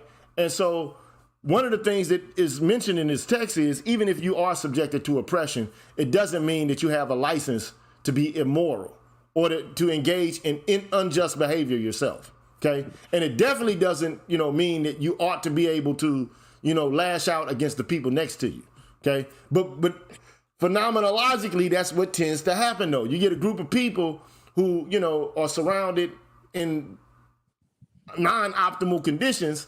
I mean, let's say, for example, you don't give them food.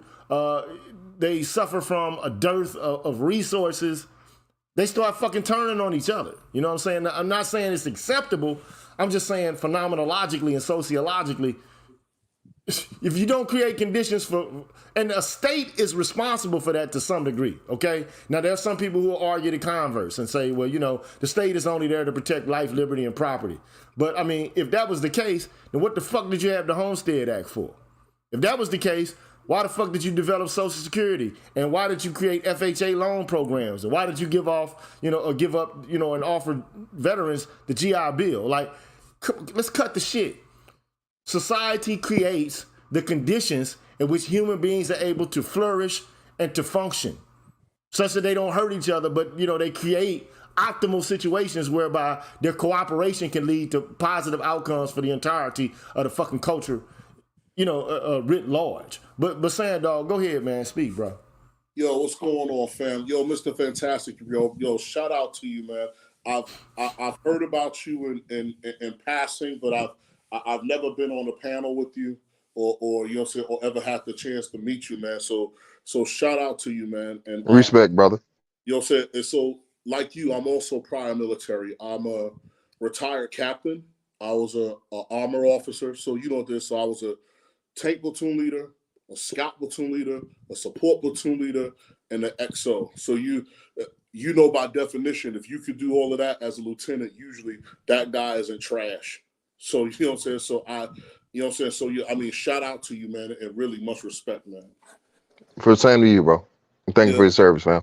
Yeah, same here, fam. But what happens is that I respect where Mr. Fantastic comes from, because you and I, Gigi, we had this conversation, and if Uncle Stu, if you could be patient with me, I'll make my point as quick as I can. Don't worry about it. I'm retired Army, so go ahead, take all the time. This is the first time I've been on this panel, so you go for it. So the thing is that you and I talked about this before, Gigi, and it's funny because I was thinking about having this conversation with you also with Mr. Z. And when we talk about the split in Black America between Black people who have conservative thought and Black people who have liberal thought, unfortunately, in our community, this is something that starts in its youth. Like I said, Black America, what happens within Black America is that, sad and most unfortunately, the way it exists now, or at least during our time, it automatically creates splits. Meaning, like, so for me, right, I was a clean cut kid. I had my mom and dad. If there's 7 days in a week, I was in church for 10 of them. And I remember starting around junior high school, I started losing my friends, again, to the streets. And, I have friends who had Ivy League potential. I have homeboys who were the second coming of Bo Jackson and Deion Sanders. And I remember literally getting on my knees and begging them not to do the stuff that they were getting into, because they had much greater potential than the stuff that they wanted to get into. And a lot of the guys that I knew, because I'm from East New York, Brooklyn, Mr. Fantastic, and a lot of guys that I knew, they weren't in a position where there wasn't any food in the house, or they were starving, or that. It was just that was the space, and that was the environment. And I remember being angry for a long time because I no longer had any friends. So outside of church activity, I could no longer hang out in my neighborhood anymore, because a lot of my friends were gone, because they had gone into that lifestyle. And it was something that I couldn't understand or comprehend, especially with the potential that a lot of these guys had in front of them. So if you wanted to compare me to my friends, I was Tom Brady coming out of Michigan, man. I ran a 5.2 in the combine. I had no muscles on my body, in a sense. And I had to work my way into becoming, ultimately what I would become. And what happens is that for Black America internally, we have to address the fact that some of the people within our own community that become our detractors, we push those people out of the community early. Meaning this: when Sandog was 12 or 13, I already had African American women. I have nothing against women. There's not a conversation about women. It's just a part of it. I already had African American women telling me at 12 or 13, yeah, you'll be better suited for an Asian or a white girl. So if I was to ever had I married a woman from that demographic and I was ever to become something of note, then all of a sudden within our diaspora, that's a problem. Oh, he's one of them. There he is. And sad and most unfortunately, what happened was that I had to work counterclockwise to what the rest of Black America was on in my space. So now in a sense, right, there becomes a problem when you have to be the opposite of what a lot of guys are in your neighborhood in order to achieve, a certain level of material success in the States. Again, without the crime, without this, whatever. So now what ends up happening is that you already have a rift. And like I said, this starts when we're young, right? So when you talk about the politics of respectability, I was supposed to be the starting running back for my high school my senior year. And some of the players on the team had extracurricular friends outside of the team. I won't name the gang or whatever, or what they called them. And I was walking home to take the bus to go home, and a 69th precinct stopped me, right? He stopped me, the cop, and he looked me up and down, and my man said, yo, come here. And I said, yes, officer, how can I help you? I'm 16, 17 years old. He goes, we know you're a nerd. We see you talking to the recruiters. We see you with your coaches. We see you talking to your teachers. And whatever future it is that you want for yourself, that guy you're walking with does not want the same thing. So we highly recommend that you part ways with him, because that guy's on the shit list. on our shit list. If you don't want to be on our shit list, we recommend you part ways. And so I said, say less, because as a young man, I was far more afraid of my father than approval of my friends and everything else. Word. So what, I was scared shitless, because all I saw was my father's eyes. And I was scared shitless. And you know what happened? Damn the football team, damn my senior year, damn the prom. So, when you're a senior in high school, especially if you do your work, you don't have a full course load at the end of your last year. I was out of school by 11 o'clock. And again, I had to spend my senior year of high school alone, no friends. I should have been the starting running back that year of high school. And when that cop saw me, right, when those cops saw me, my man looked me up and down and said, yo, you're smart. Now, with that being said, when I talked about, things being set up, because there are individual decisions that we can make, we still, the argument that a lot of us who are a little bit conservative presents is that, and you agree with it too, Gigi, that there's still a level of agency, right? And so there are things that happen that you have an internal locus of self-control on and an external locus of self-control. So the fact of, okay, we do fucked up things to each other that are within our internal locus of self-control are really things that we have to get on. But then when you look at the larger picture of it, right? Because again, I'm from the ghetto, right? But if you were to study history in its entirety, right? When you look at, Jews, for example, right? A ghetto is not a place you elect to be. A ghetto is a place where you get put.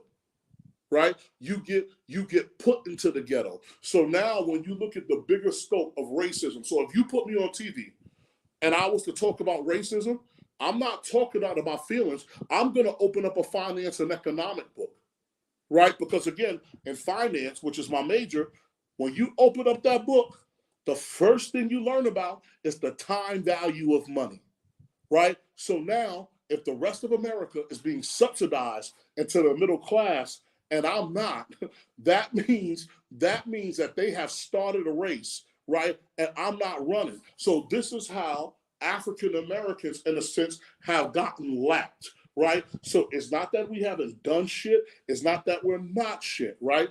10 years after slavery, right? 1865, slavery ends. By 1875, my alma mater exists, which is the Normal Negro College, the Normal College for Negroes, which is now Alabama A&M University. And the same thing for many HBCUs. There was even a time where America was talking about how industrious Black people were and how lazy white people were. We had higher literacy rates and everything. Again, coming out of slavery. And all of this progress will be decimated, especially once you get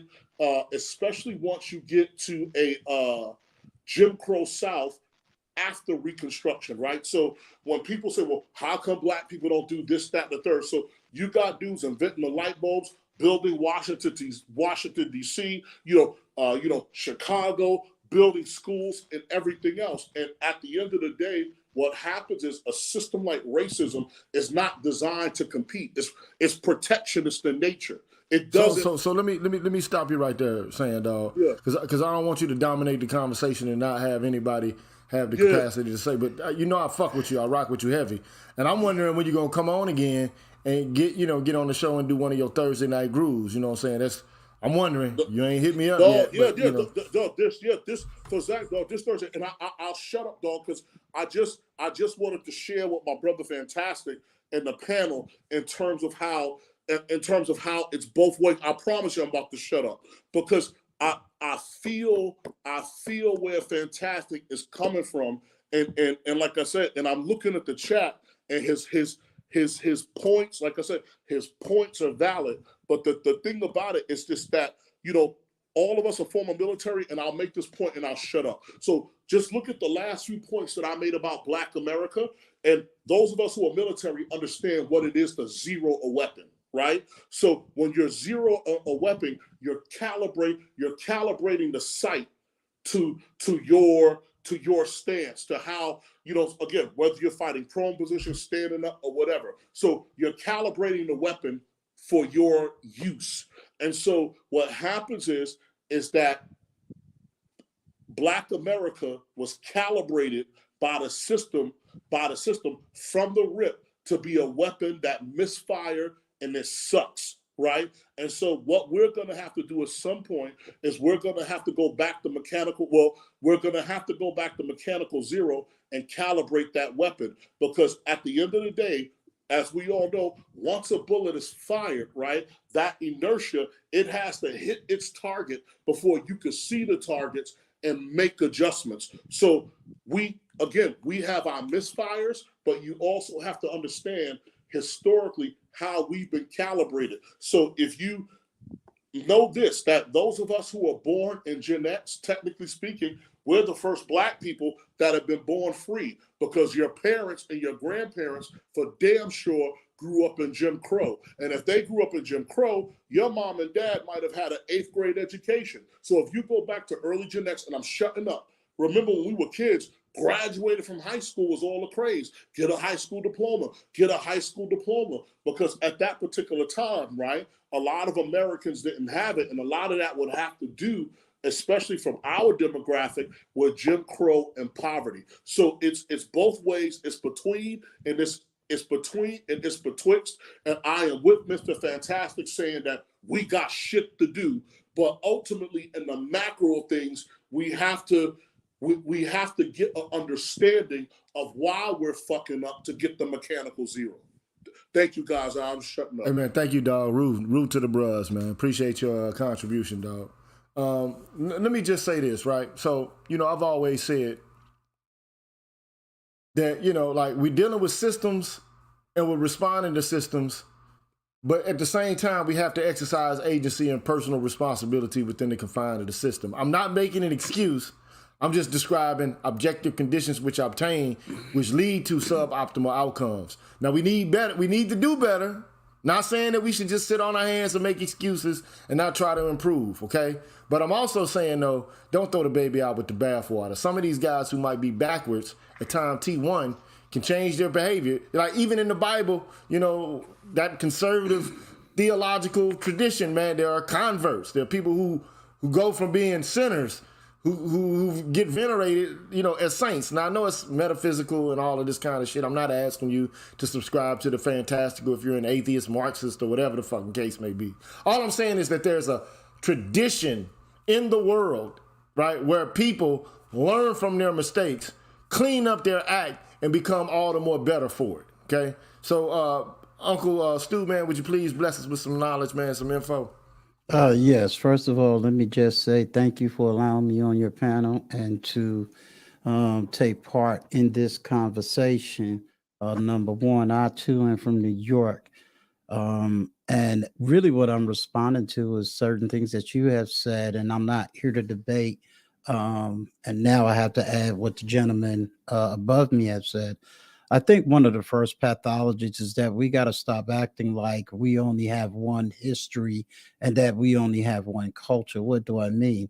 The gentleman stated above that, you know, my parents probably don't have above 8th grade education coming out of the South. That's not true. Number two, that we all come from a poverty situation. Number two, that's not true. And that all of us live in the quote hood or ghetto or came from that background. Again, that's not true. I think the first problem is that we subject everybody to one sociological economic level and keep them there and say that we all come from there. And when people reject that, they are now considered coons, Uncle Toms, and sellouts. So I want you to understand that I refuse to accept the one narrative history of Black people. We can't argue on one side about the history of Black millionaires that came during those times and then turn around and say it's not true. We can't sit up there in one moment. You want to brag about what happened in Oklahoma, places like Harlem, Sugar Hill is one of the wealthiest places during the Harlem Renaissance. So we have to stop with this pathology of trying to introduce a system and say that Black people came from this system when in fact it is not true.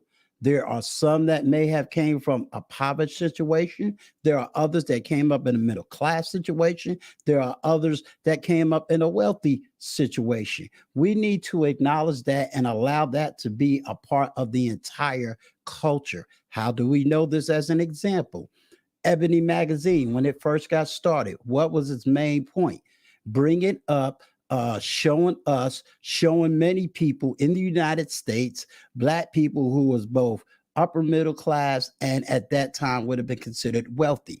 What was Black enterprise all about? It was showing Black people and many of the businesses that was flourishing, that was both state, national, and international businesses. So we have to stop with saying and making people feel or believe or even come to the historical points that Black people all come from the hood. We don't.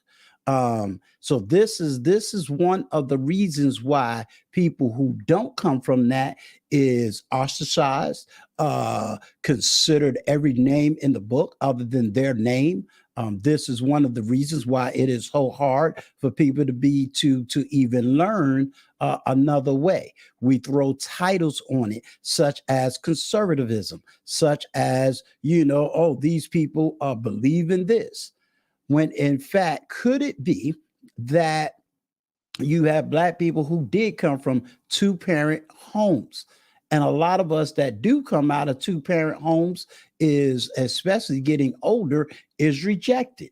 So why is that a rejection instead of an acceptance? Especially if the rejection is not coming from the people that come out of a two-parent home.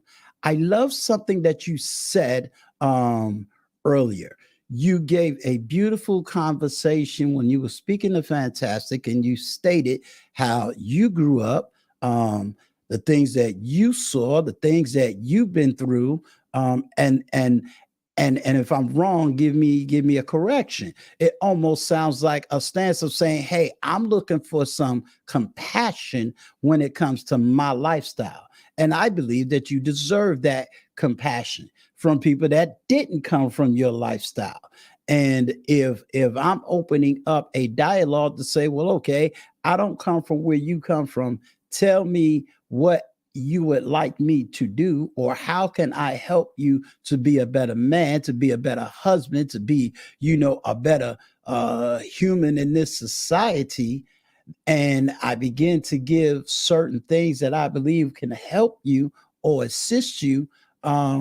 I don't want to be called out my name for helping and assisting. It doesn't mean to be belittling you.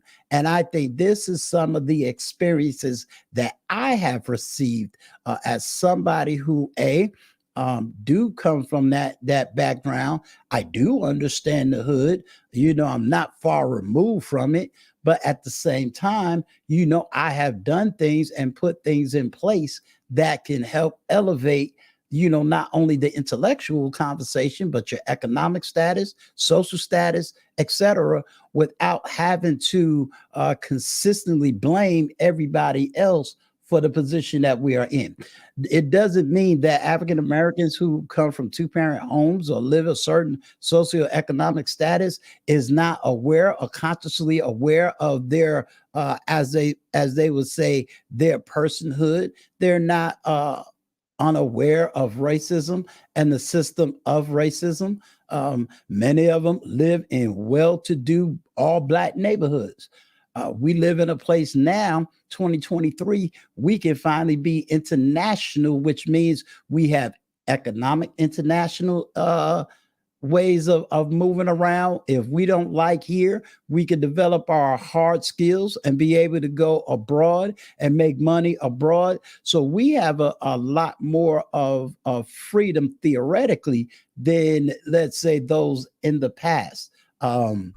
So I just wanted to really make that point in the sense of just saying, I think the first dialogue would be, instead of saying, oh, the conservatives thinks this way or the liberals thinks this way, I think it's bigger than conservative and liberal. I think it's a fact of we don't acknowledge that we have a kaleidoscope of socioeconomic people, and that everybody doesn't come from a certain group or a certain background, and we need to allow those people to breathe. I will say these last 2 points, and I'll land the plane and allow for any pushback or anything that anyone wants to give. When I think about good times, and I think about the Jeffersons, and I think about the Bill Cosby, I couldn't relate to I couldn't relate to good times. I watched it more as an entertainment than I did as a reality show, where once the Jeffersons came and the Bill Cosby came, I was able to relate. Sad part is when I would tell people I can relate to those shows over the earlier show, I had people that said, no, that's not true. Black people are poor. We on welfare. We waiting for cheese and peanut butter and jelly sandwiches. And it's like, no, I don't come from that background. And I could never get the love of Black people, not being that I wouldn't even say that I came from that background. I had people tell me I'm supposed to have some type of traumas from slavery. Well, I don't have those traumas. And when you try to tell people you don't have that kind of trauma, then they call you out a sellout. They say you don't know what you're talking about. I come from the background where I came out of a 2-parent home. My grandfather was a 2-parent home. My other grandfather was a 2-parent home. They owned homes back in the 30s, and that homes is still in our family. So it's almost like we don't want to believe that there are Black people that are not totally affected by the situations that other people are. But does it mean that it's not happening? Does it mean that we reject it? Does it mean that we belittle people who are poor? No. I want to see my people make it. I want to see them successful. But if I have a way of helping you to be successful, why reject me because I don't come from the same place as you?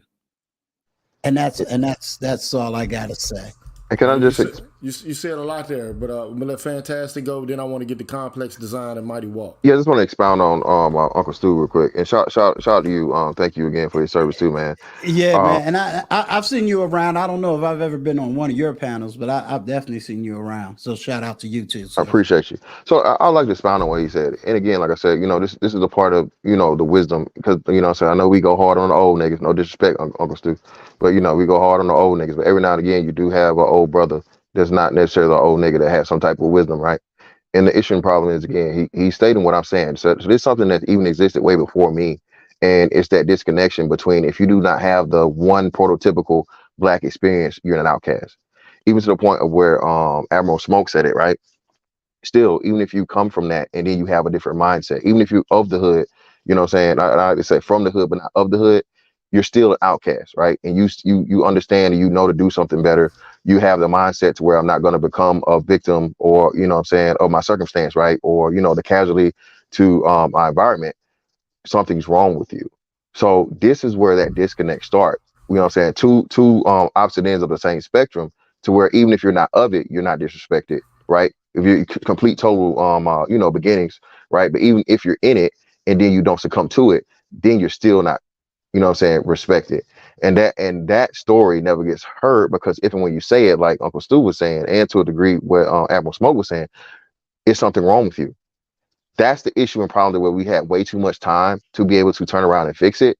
And the major issue and problem we have, and it's not a disrespect or disdain or disregarding of the the lower poor class or whatnot, what have you. The problem we have is those people have the loudest voices. That's the ultimate issue and problem with the Black community, is the least of us speak for the best of us. And again, if you start saying stuff like that, oh, you're an elitist, you think you better, you this, you that. Well, again, man, better people do exist. I'm sorry, and I know that's going to be extremely controversial. But again, you're never going to put me on the same level as a person. I agree, all criminals are not the same, but you're never going to tell me that I'm just as good as a person that's has a crime for anything against children, a person that has a crime for malice murder, not not a situation where they're defending themselves in their life or whatever, or a person that has did some type of forceful sexual situation. So that in itself kills the argument when people say, "Oh man, you ain't better than nobody else, brother." You should, if you think that way, brother, you are a very, very just sad person. I'll just leave it at that. Can Okay, I just add something? well, let me. And No, well, you can't because we got a lot more people on the panel. oh, And, okay. I'm sorry. And I'm sorry. so you can, once I make sure that everybody else is able to get a word in, then you can come back and be a part of the dialogue again. Okay. I want to get Complex Design, Mighty Walk, and then Big Kev. So Complex Design. Hey, what's going on, you guys? Honestly, bro, the point was lost a while ago. I just been listening. Go ahead and let Uncle Stu, and maybe I can dovetail what he's gonna say, man, because Well, I I'll get lost the my Mighty point. Walk before that. So come on, Mighty Walk, hit us with some info. Oh, he's not there. Big Kev, talk to us then. No, I'm right. Yeah, man. You just called me, right? I was talking to Mighty Walk at first, but he yeah, come speak to us, man. Talk to us. Yeah, man. So I just wanted to, man, Drew. I mean, Uncle Stu, you burned it down, man. You know, I'm one of those kids. Like, I had a very versatile life. Like, I grew up in the hood, went to the suburbs, got moved out of the country, came back into the country, went to a boot camp, came back to the hood, got a corporate job, went to prison, came out, got another corporate job, and been doing that for 16 years. I got custody of 2 of my kids from 2 separate mothers. I've been through a lot of systems, and people try to tell me a lot of shit, and it's all incorrect. It's all incorrect. So, like, these images, when I come on YouTube and I hear these, the traditional narratives, like, it's angering for me because I broke them all. And I consistently break them all. And it's just like you constantly hear people talk about systems, but that's like, I'm in Jersey. So I just drove to Princeton probably 2-3 weeks ago. If it's if systemic oppression and racism is there, I don't know how these Asians are surpassing white people because it's not exclusive. It don't just point at blacks. If whites are supposed to be supreme, now how are these Asians passing them? You know what I'm saying? On average, I think average yearly earnings, Asians are passing white men, Highest in the country. Indians, Jewish, immigrant Africans, immigrant Caribbeans. They all got higher earnings. So we have to stop talking about these systems, and we really got to rack on people about self-accountability and the type of families that they building. And I already know people make mistakes. Everybody choose wrong because the hood it's a little crazy. But because we don't speak to each other about our problems and we don't want to be critiqued at all, the problems keep happening. So even on these platforms, let's say like just the Just Pearly situation, we got half of black people talking about she said something wrong, talking about she can't talk about slavery. She could talk about anything she wants because we could talk about anything we want. And we have to stop doing that because it puts us in a place where these people don't want to work with us. And then we're never going to get up in a ladder because the people that put me up in my ladder were white people, Indian people, Asians, because they saw I wanted it. So, but if I had these narratives in my mind, I would never talk to them because I would just assume, they don't like me. So, I'm basically just affirming what Stu said at this point, but, he burned it down, man. We got to stop talking about systems and start talking about accountability, even for people in this space, because that was highly embarrassing for this whole space for the manosphere to be crying about critique when we critique women all day. We got to be able to take that shit as much as we give it. That's all I got. All right, Green Gorilla, can I come in on that off of what he just said? Is this Complex? Yeah. Yeah, go ahead. Okay. I'll have to kind of disagree with a few of his points. Number one, some of us are not here to critique women. So we'll go ahead and just pin that one. Some of us never came here for that. Some of us actually came here for that system talk. Because when you mention, Asians on average make more money, and Indians on average make more money. Well, let's do a quick let's do a quick global correlation here. Who are the two most populous populations on the planet? Yeah, but what does that have to The do Chinese and the Indians. You see, so from a global standpoint, they have the ability to tap resources that are outside of their proximity and then bring it in. So hold up. You saying that they're bringing their resources here in order No, to when I'm capture- talking about I'm talking about financial resources. I'm talking about business resources. I'm talking about capital resources. I'm talking about various types of resources. Are you honestly telling me that the Chinese don't have a robust manufacturing base that they can tap into to then So you bring basically products saying here? supply chain, right? Supply chain advantage. Okay. Well, basically, yes, Let Mr. Complex speak. Fantastic. Let him, because I've let everybody else get their Well, ideas out. yeah. I was just I mean, supporting- I'm I was just just saying. trying But if to- he wants to yeah. have this dialogue, we can have it. Okay, so let me push back on that. Why are you acting No, like? Yes, please. So What? hold on. You finished? Okay. Well, So, I mean, I wasn't right, but I was want you to push answering back, his though. question. You want me to push back, or you want me to let you? No, I'm saying I was answering the question. I wasn't finished, but I was answering your question. Which well, go ahead. question? Finish. I want you to finish. Okay. Okay, all right. So what I'm saying is much like how technology gives us the ability now vis-a-vis apps like WhatsApp and Fiverr and all these various types of apps that basically patch us in to industries that are abroad.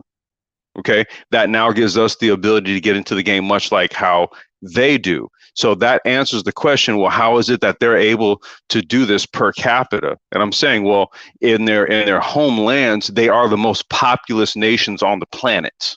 So that means that there's a lot of resource. There's a lot that they can tap into. Now, as brothers here in the States, okay, I'll tell you right now, internationally speaking, listen, they're trying to move product. They're agnostic to who it is that you are from a race standpoint. I can vouch for this shit. Okay. See, so the methodology would then be much of the same. Okay. Tap into those resources here and then bring them in here, because see, the mindset currently is that, well, what we have to do is try to extract from our immediate proximity, right? Enrich ourselves and then somehow then give that back and then make that process happen. When in all actuality is that if you can take from elsewhere and then bring it into where you're at, you don't have to extract from where you're from, or you can extract very little from where you're from, but you're extracting mostly from other places. It's called ecological balance. But that's not what's going on. You talking about business? No. I didn't. Well, no. It's what's going on for the Chinese and the Indians, the people that you mentioned. That's what's going on. Well, I'm saying that there is a model. There's a model that we could benefit from. Yeah, but can I just say something real quick before you go, brother? I'm talking about salary. I'm talking about education. I'm talking about positions in the workplace. I'm not talking about. Hey, can I hop in on here? Well, yeah, before everybody hop in, let me say this. But and I understand what you're saying, Complex. They have a supply chain advantage and these different things, right? But at the same time, though, that doesn't just apply to them. All immigrants, bro, are outperforming Americans, period. And that's one of the biggest points. Okay, real quick. That would then speak to the illusion of a supply chain advantage, because I just gave you the same tools that they all utilize. And I'm saying that there's an equalization factor here. So there's an advantage, but there's only an advantage because we don't leverage it at the moment. That's the only reason why there's an advantage. But again, and so I'm actually agreeing with what you're saying. So this is what I'm saying, though, right? So even when we have the problem, and then the Mighty Walk was saying the overall point I wanted to say. At the end of the day, you have people outside of white America, quote unquote, that should be victim to or also subject to the white supremacy system that he keeps talking about, right? The system. But somehow these people that don't, this isn't even their, their homeland, their first language, all these different things. They come here and they outperform everybody, not just black people. See, people take offense and just, oh, you talking? No, bro. These people that come from these third world countries, or not necessarily all over the third world, okay, but come from these places that are less fortunate, less economic advantages than America. They come here, man, and they immediately, like you said, set up shop in the black community, like Complex said, right? They don't give a damn about your color. All money is green. Only color they see is green. So that's why you don't have a problem with the Asian man coming and setting up the Chinese shop, the liquor store, the you know what I'm saying, the laundromat or whatever, the Indian man that's on the towards the corner store. You get the picture, right? So the problem is, like you said, complex. But when we say this thing, and I've said this plenty of times, bro, I'm not a business major. I'm not, but it's very, very simple. Weaponized economics, right? Very simple. Look, listen, you can put that, you know what I'm saying, the dude at the corner store out of business. Just don't shop there. Use Walmart to your advantage. My bad. So appreciate every contribution. I'm gonna get Big Kev, then I'm gonna make some comments, and then we can, start a 15 to 20 minute conversation because I'm about to close off. I'm hungry. I got some fish that I just thawed out. Oh shit, Fish Friday. I'm about to blacken Let's that go. shit. I'm not about to fry it. You know what I'm saying? So I got my Zatarain's blackened seasoning. Oh man, they took your black card, man. Hey, look, I'm gonna tell you why I'm not gonna fry it, because I'm trying to cut. I'm trying to do a body recomposition. Yeah. I'm trying to see my abs pop through. Too. You know what I'm saying? So it is what it is. I'm one of them bougie Negroes as well. It is what it is. Okay? I want to be able to sit at the pool and see, not the six pack in my hand, but the six pack in my waist, my torso. But yeah, go ahead. Kev, speak to us, man. Okay, perfect. I definitely appreciate your commentary, Uncle Stu. Again, what people have to remember, again, is that especially during Jim Crow segregation, it was the respectable Black people that experienced the most racial discrimination. Okay, believe it or not. Like when you look at how like the people that were victims of lynchings were like war veterans and business owners. Again, you see all the Black towns, the Black Wall Street being burned down. Even A.G. Gaston, the late A.G. Gaston, who was a member of the Harlem Hellfighters and who had amassed a net worth of $100 million during his lifetime, back in like the 1900s money, so that's comparable to like, I don't know, 400 million in today's money. Even he got disrespected and faced racial discrimination. In one case, he got basically stuffed in the trunk of his own car. You know what I mean? So that's what we have to realize, is that the people that were quote unquote respectable actually faced the most discrimination. So you're actually onto something fantastic when you're saying that if you're a so-called Black person doing the right thing, you don't get respect. I'm like, from a historical standpoint, I'm like, yeah, you're actually right. Number two, when it comes to these immigrants, understand a lot of these immigrants, number one, they're from the upper class in their own country. Number two, they're helped by a lot of handouts that the U.S. has for immigrants specifically, such as H-1B visas.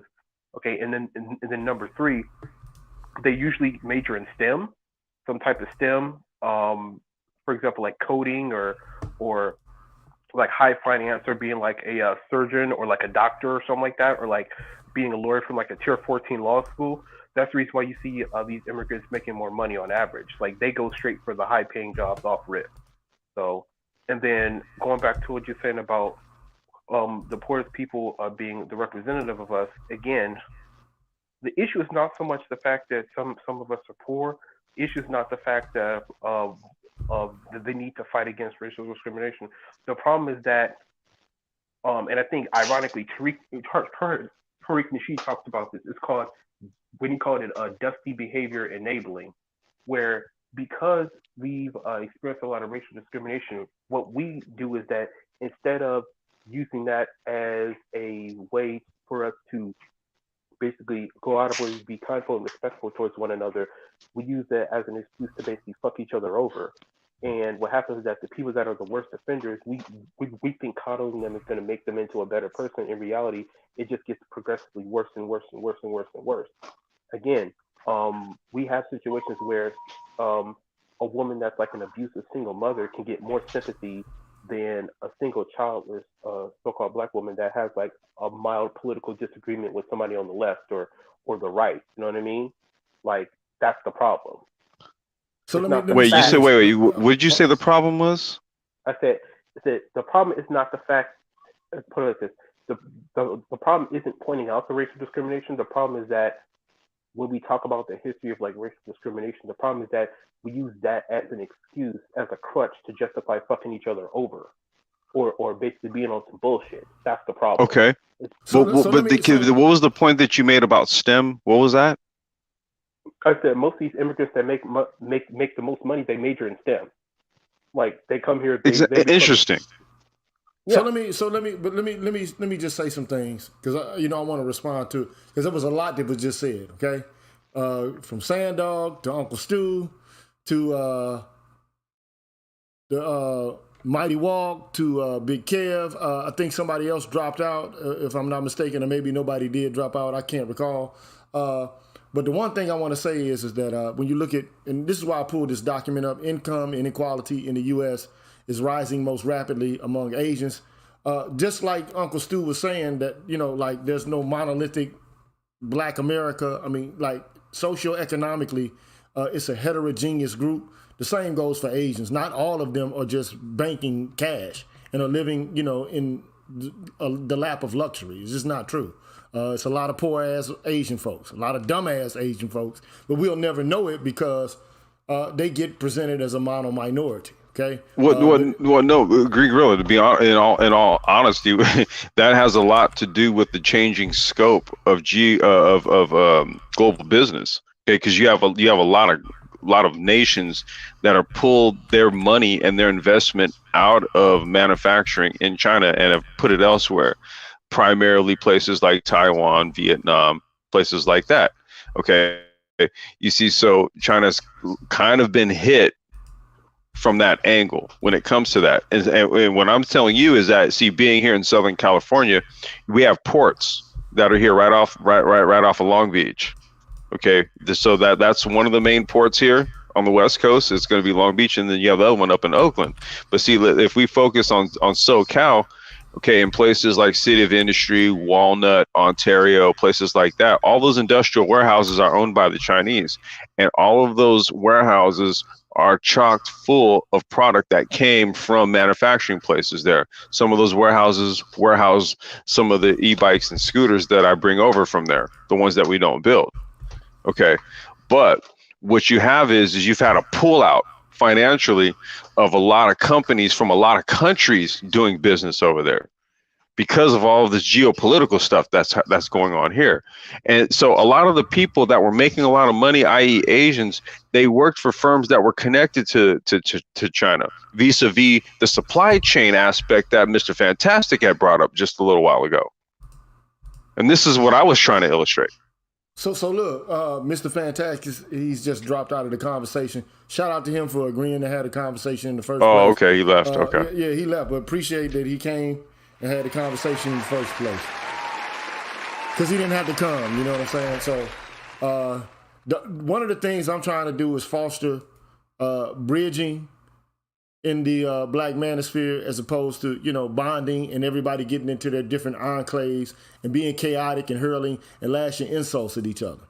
I understand it, this is what happens when you have a public that's loosely connected, okay? But like, we don't have to resort to, I have done my fair share of mudslinging. So I'm saying, I'm trying to walk a different path. It can happen if we make it happen. Okay. We don't did what I say was interpreted as mudslinging? No, sir, not at all. I'm saying this phenomena has nothing to do with you. Okay.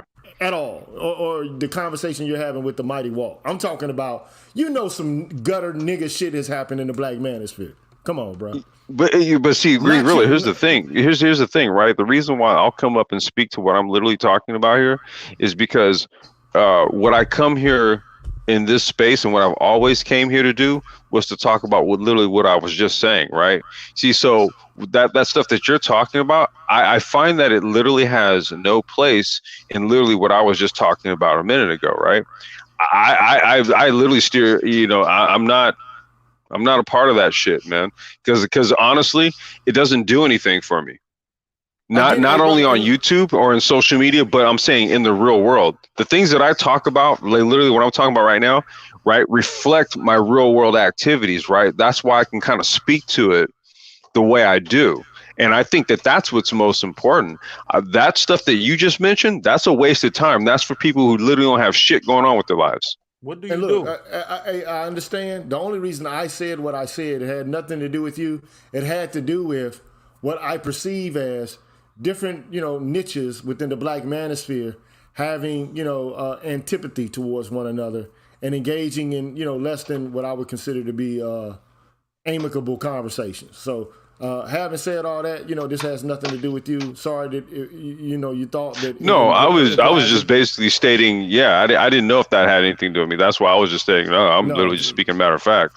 So yeah, nothing to do with you, man. Nothing at all. So and lastly, this is what I'll say. A lot of times Asians that come over here who have wealth and who are highly educated and so on and so forth. A lot of them, their mother countries, they already come from just like Uncle Stu talked about, they come from generations of wealth themselves. Not all of them are coming to America like the poor, downtrodden, browbeaten immigrant that, like is the image of the immigrant who came to Ellis Island and got naturalized, in New York. I mean, it's just, it's a myth. It's an American myth, right?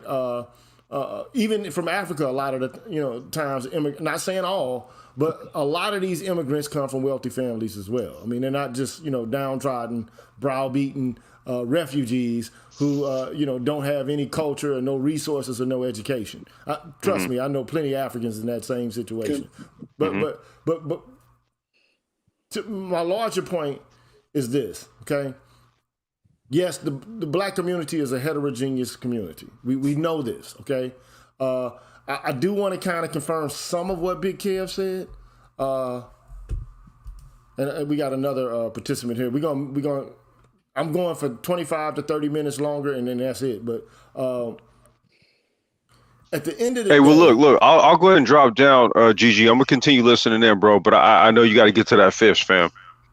All right, man. Hey, bro, be good, man.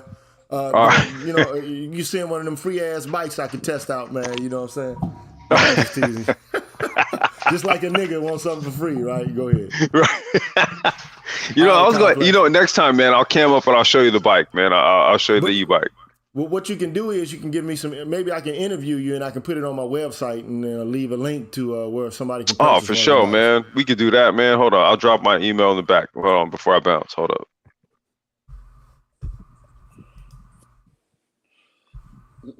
Yeah, I'd be interested in doing that. Man. Complex Design, can I get your email too? Is that okay, brother? Can I reach out to you as well? Yeah, hey Sandor, I'm gonna drop it in the back right now, okay? Okay. Yeah, so while he's doing that, I mean we could have access to that before we pull out. But I want to get I'm Just Jules, he just came in, and then we can kind of like make some closing remarks related to this. Hey, real quick, did y'all get that? Y'all see that in the back? IO? That's me. That's my company web. That's my company email address.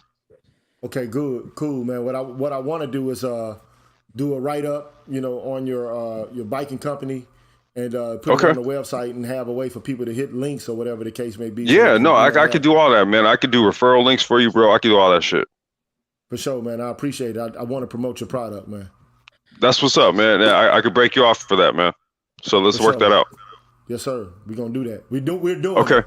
Ain't no we're gonna try, we're gonna do it. No, I'm saying let's do it, man. Just hit me up, man. All right, man. All right, hey Sandor, you see it in the back? Yeah, man. I see it in the back. I'll reach out to you, man. Matter of fact, what I'll try to do is I'll try to take it to RTA here. That's okay. Yeah, just hit me, bro, and we'll chop. All right. Okay. Peace, y'all. Peace. So right now I'm just sending him my info because I'm just emailing him so that he has my email. So it's a record. I ain't got to worry about it. Jules, what's cracking with you, brother? Would you like to make some comments, man? Yeah, not really liking the stream, especially when you started getting into the immigrant stuff. The thing that I did want to point out is that, so I come from, half my family's immigrants, right? And what I've seen is that over the course of 2 generations or so, you wind up flattening out into just plain American.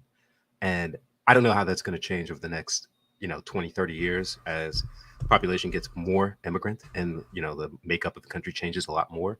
But you're not going to see America the way you saw it before. I don't know if that's positive or negative. It's going to be a different type of country. And I think it'll move more towards like class based than anything else. And I don't know if we have the language for that. That's regularly discussed. Yeah, so let me just say a few things, right? It's always been my opinion that, like America loves to give people Horatio Alger stories. Yep.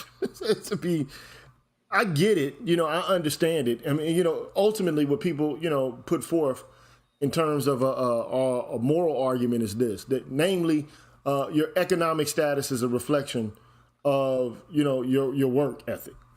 And that may or may, let me put it this way. And this is just a philosophical argument, right? I say that hard work is neither a necessary nor a sufficient condition for success. Yeah, Now, I agree. You know, you can work your ass off and like still not come up with the consequences you desire. That you just die broke. That just happened to plenty of people. Or you could be like a half-ass person with talent and, you know, like do like half of, you know, perform half of the effort that somebody else does and you fucking just skate through. I mean, unfortunately, I mean, that was my experience as a, you know, not an undergrad, but like definitely a high school student and you know, a grammar school student. That shit was just like, it's like fucking, I don't know, it's just simple. Yeah. I mean, there's You that, know, and when I went to college, I mean, quite frankly, you know, the shit was simple to me as well. It was like the graduate school is a whole different animal, okay? Yeah. But like just undergrad, like, dude, like I could do that shit drinking, smoking, whatever. it's a lot of survey classes. I mean, I and could then go you to have focus class, man, down. high, like off marijuana out of my brain and still get A's. And teachers, you know, like they would think that, like, I remember I was taking a biology exam one day and the teacher, she assumed that I was gonna fucking fail the test. And I got like a perfect score on the motherfucker. And she was like, she used to reprimand me and do all kind of ignorant shit to me. But I'm like, lady, like, I'm not interested in the shit that's going on here because the shit that's going on here is remedial. Yep. No disrespect, you know what I'm saying? But like, I'm fucking past it. Like, that's why I'm not paying attention. I'm in some other, my mind is, my activities are directed elsewhere. Not that I'm not paying attention to the course material, it's that like you're moving too slow for me. No disrespect. And you know, like I didn't have to take all the tests in her class. I tested out of one of them motherfuckers. I'm not taking your final. You know what I'm saying? But the whole point is, people assume, you know, like that hard work has been, you know, expended and it's an indicator of virtue and success. I'm like, look, America? He's definitely like niggas been working hard in America from day one, man. John Henry and like a motherfucker in this bitch. Yeah. And I've seen that. I've seen people who haven't worked hard and have had everything handed to them, like just from a network, from the family they gotten. You know, I mean, you know, like Harvard, half their freshman classes are always legacies, right? Like that's not having to work hard. I mean, once you're in there, you might have to a degree, but I mean, a lot of people get handed that. But I've also known some people who worked hard and had traction and gotten inertia and gotten something out of it. Now, I'm not I can't really. Now, I would never discount hard work. Yeah, but it's not the only thing. But to reduce the market to hard work in and of itself, you know, or success in the market as, you know, a reflection of hard work, I just think that that's just a fallacious argument. Now, yeah, and it doesn't reflect on you as a person either. Also, I like to make a distinction between merit and desert. So desert, what you deserve, is predicated upon the effort and energy you put into something, okay? But just because you deserve something doesn't mean you merit what you deserve. Like, if I bust my ass off to make the team, but I can't fucking dribble the ball, shit. It's another guy who never worked at it but just can pick the ball up and do it. He fucking gets on the team, merits a position on the team, okay? So there's a distinction that needs to be made between merit and desert that often is not made. And oftentimes we also, because we buy into the common sense folk wisdom of the Horatio Alger story, we like to, you know, associate virtue with class status. Now, I personally, you know, I myself come from the black middle class. It's what the fuck it is, okay? My grandparents had college degrees on my mother's side. Now, not my father's side, but my mother's side, definitely. I mean, you know, my mom was a registered nurse at an all-black hospital. My mother has a master's degree in social work. My uncle had a master's degree in chemistry and biology. I mean, it's just shit. I mean, I came in and these motherfuckers was in, like, Greek letter organizations and shit. So, you know, it's like... And the network. It's like I'm, you know, Jack and Jill Negro shit. Yeah. And I've just, seen where that can really be effective too. I mean, I grew up in I think my hometown was like 40% black, and it had a lot of good middle class jobs. And I saw a lot of those parents put their kids through college, grad school, and they had a good shot. But I've also seen the kids who didn't have that in that same town, and they just fell down, couldn't even maintain like a working class level.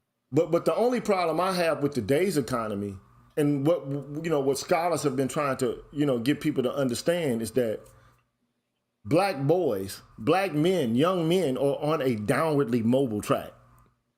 Okay, this is just an empirical fact. Even men or boys from fucking 2-parent families who are wealthy and have homes, they're losing their wealth.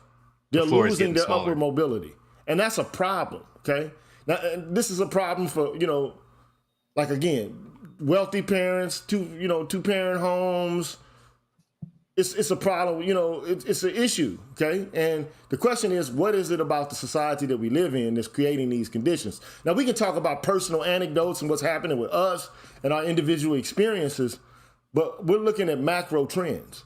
And I mean, it's a thing. I mean, it is a thing. I mean, if you believe that sociological analysis is a useful tool, for understanding phenomena or to interpret phenomena. I tend to think that it does. Yeah, but you could look at like major areas. Like I'll say, like the area I grew up in had a bunch of those type of jobs that you could raise whole families. You had Alcoa plants, breweries, shipyards, all this type of stuff. You had a lot of blue collar jobs, and they started shipping off everything that wasn't essential to the national defense, really. So like the shipyard became the best place.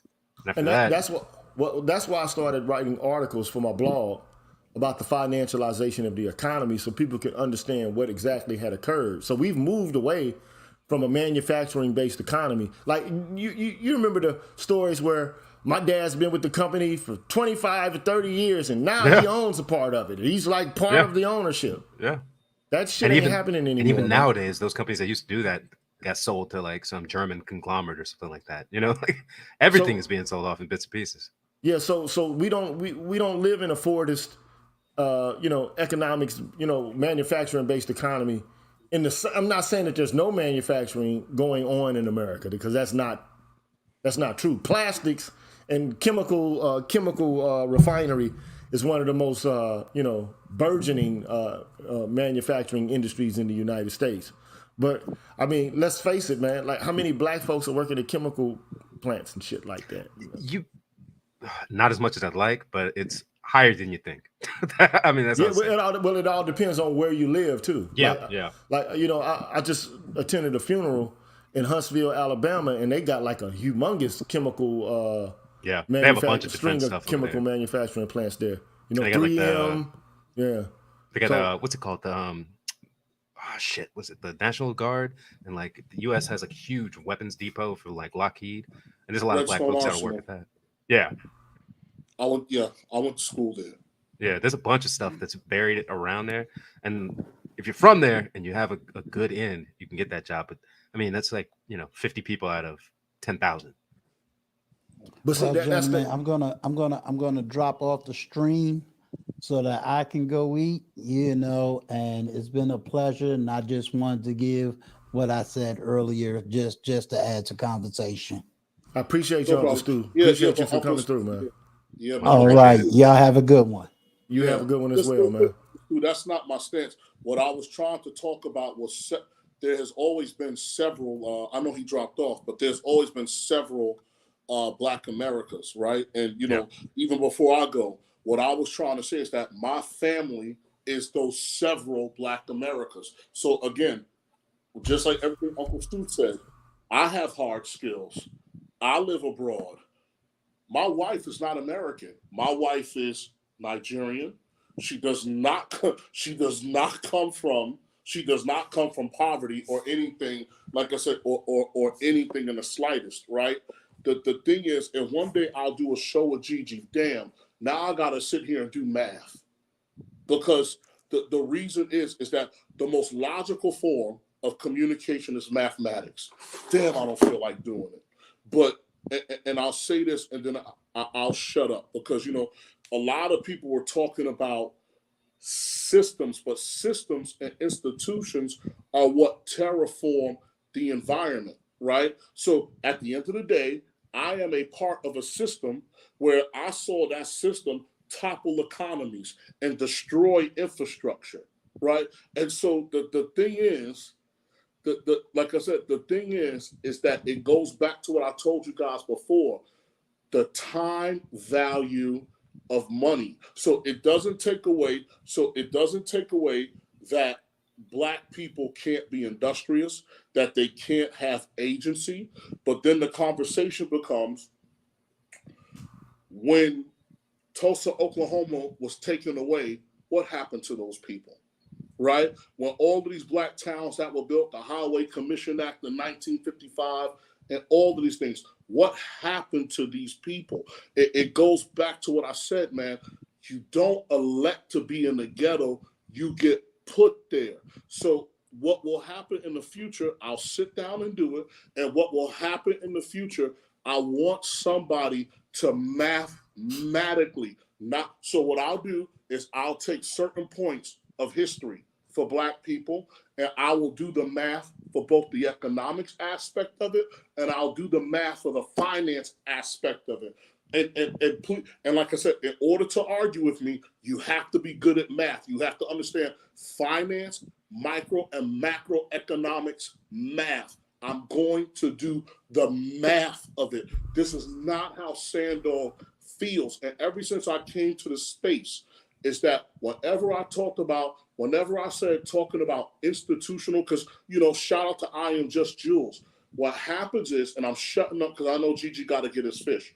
What happens is now something like racism, to your point, is now endemic in American society, where even the legacy of Jim Crow hurts white people now at this point, right? It hurts, like I said, it hurts Americans in general. So the next time I have this conversation, we could sit down and we can do the math. This is not what Sandor feels. We could do the math. So as for Asians, for example, when you bring them up, Asians were redlined from doing business in Black America. Matter of fact, there was the Asian Exclusion Act for immigration. Shout out to President Woodrow Wilson when they talked about fixing Asian immigration. Woodrow Wilson said, and I quote, "We already have one race problem here in America. We don't need two." So the reason why you see Asians doing business in Black America is because they were redlined from doing business in Black America. And during the Civil Rights era, especially, they were funneled into our neighborhoods because why? During that time, Black people had had enough. And so what the U.S. government said was, instead of integrating Black America economically, we're going to funnel people into their neighborhoods that have nothing in common with them to distort everything that's going on. And this is not Sandog's feelings. These are historical facts. So let's the next time we have this conversation, let's do the math on both the micro and macro level. So the individual and the institution, because that's what economics means.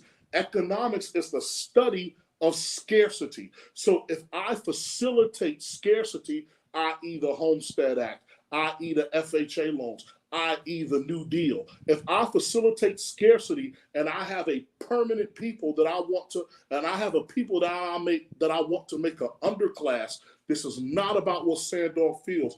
And like I said, shout out to those of us that could beat the game. Shout out and God, and like I said, and God bless. But the dissatisfaction that you still see coming out of Black America is because so many people have been victimized by this. Because if everybody was Sandor and Uncle Stu, then guess what? What are we on these panels talking about? What we want? If it was that case, all we would want is the money, the pussy, the mic, and I'm straight. Correct. That's all. You know what I'm saying? At the end of the day, if we want, look, if you look at the wealth distribution in the United States, man, it's just Asians, they got a little cut, but they ain't making no big grip like that, bro. They not balling like that in America, dog. Yeah, I mean, I have some Asian friends who are on a podcast, and they'll talk about how there's a distinct class difference between the people who go to like Harvard, Berkeley, and then you'll have like Asians in New York City picking cans about garbage cans and stuff. And they live in that. Like That's what. But right now, like that's why I said. That's why I showed this shit. The economic state of, like the disparate incomes stratification of Asians is even greater than that of Black Americans, bro. Yeah, You know they have their what own I'm saying? slumlords. So, all I can say is, we can look at the model minorities if you want, you know what I'm saying? But like, just look at the whole demographic, not just the elite folks, you know what I'm saying? But anyway, man, look, bro, we had a good conversation today. I'm saying let's continue to talk. Let's utilize overlapping consensus to have conversations instead of utilizing comprehensive doctrines which divide and separate us to where we don't have even the ability or capacity to conversate with each other. We are part of the Black manosphere. I ain't going no fucking where. I'm not disclaiming it. I'm not moving away from it. I'm here to stay, man. So I know people don't respect me because oftentimes, I'm very vulgar. Boisterous. I get it, man. But my thing is, let's talk, man. Let's rap. I'll be on tomorrow, man. I'm gonna do a short bus Saturday tomorrow, man. You know what I'm saying? So, hit the Cash App up, man. Show some support. You know what I mean? I'm out this joint, man. Unless somebody else got something to say, man. Don't forget to tip the bartender. There you go, man. Tip the bartender, bro. You know what I'm saying? Clink, Anyway, clink. man. Thank you. Shout out to the people who have contributed to the stream tonight, man. I appreciate you. Indigo Flow, shout out to him. He says, respect GG and the brothers on the panel. Shout out to him. I know I wasn't able to get people because I was in the throes of conversation, man, which is what I came here to do. You know what I mean? So, glad to have entertained y'all or accommodated y'all this afternoon, man, and well on into the evening. And I'll talk to y'all on the next one, man. Peace out to y'all.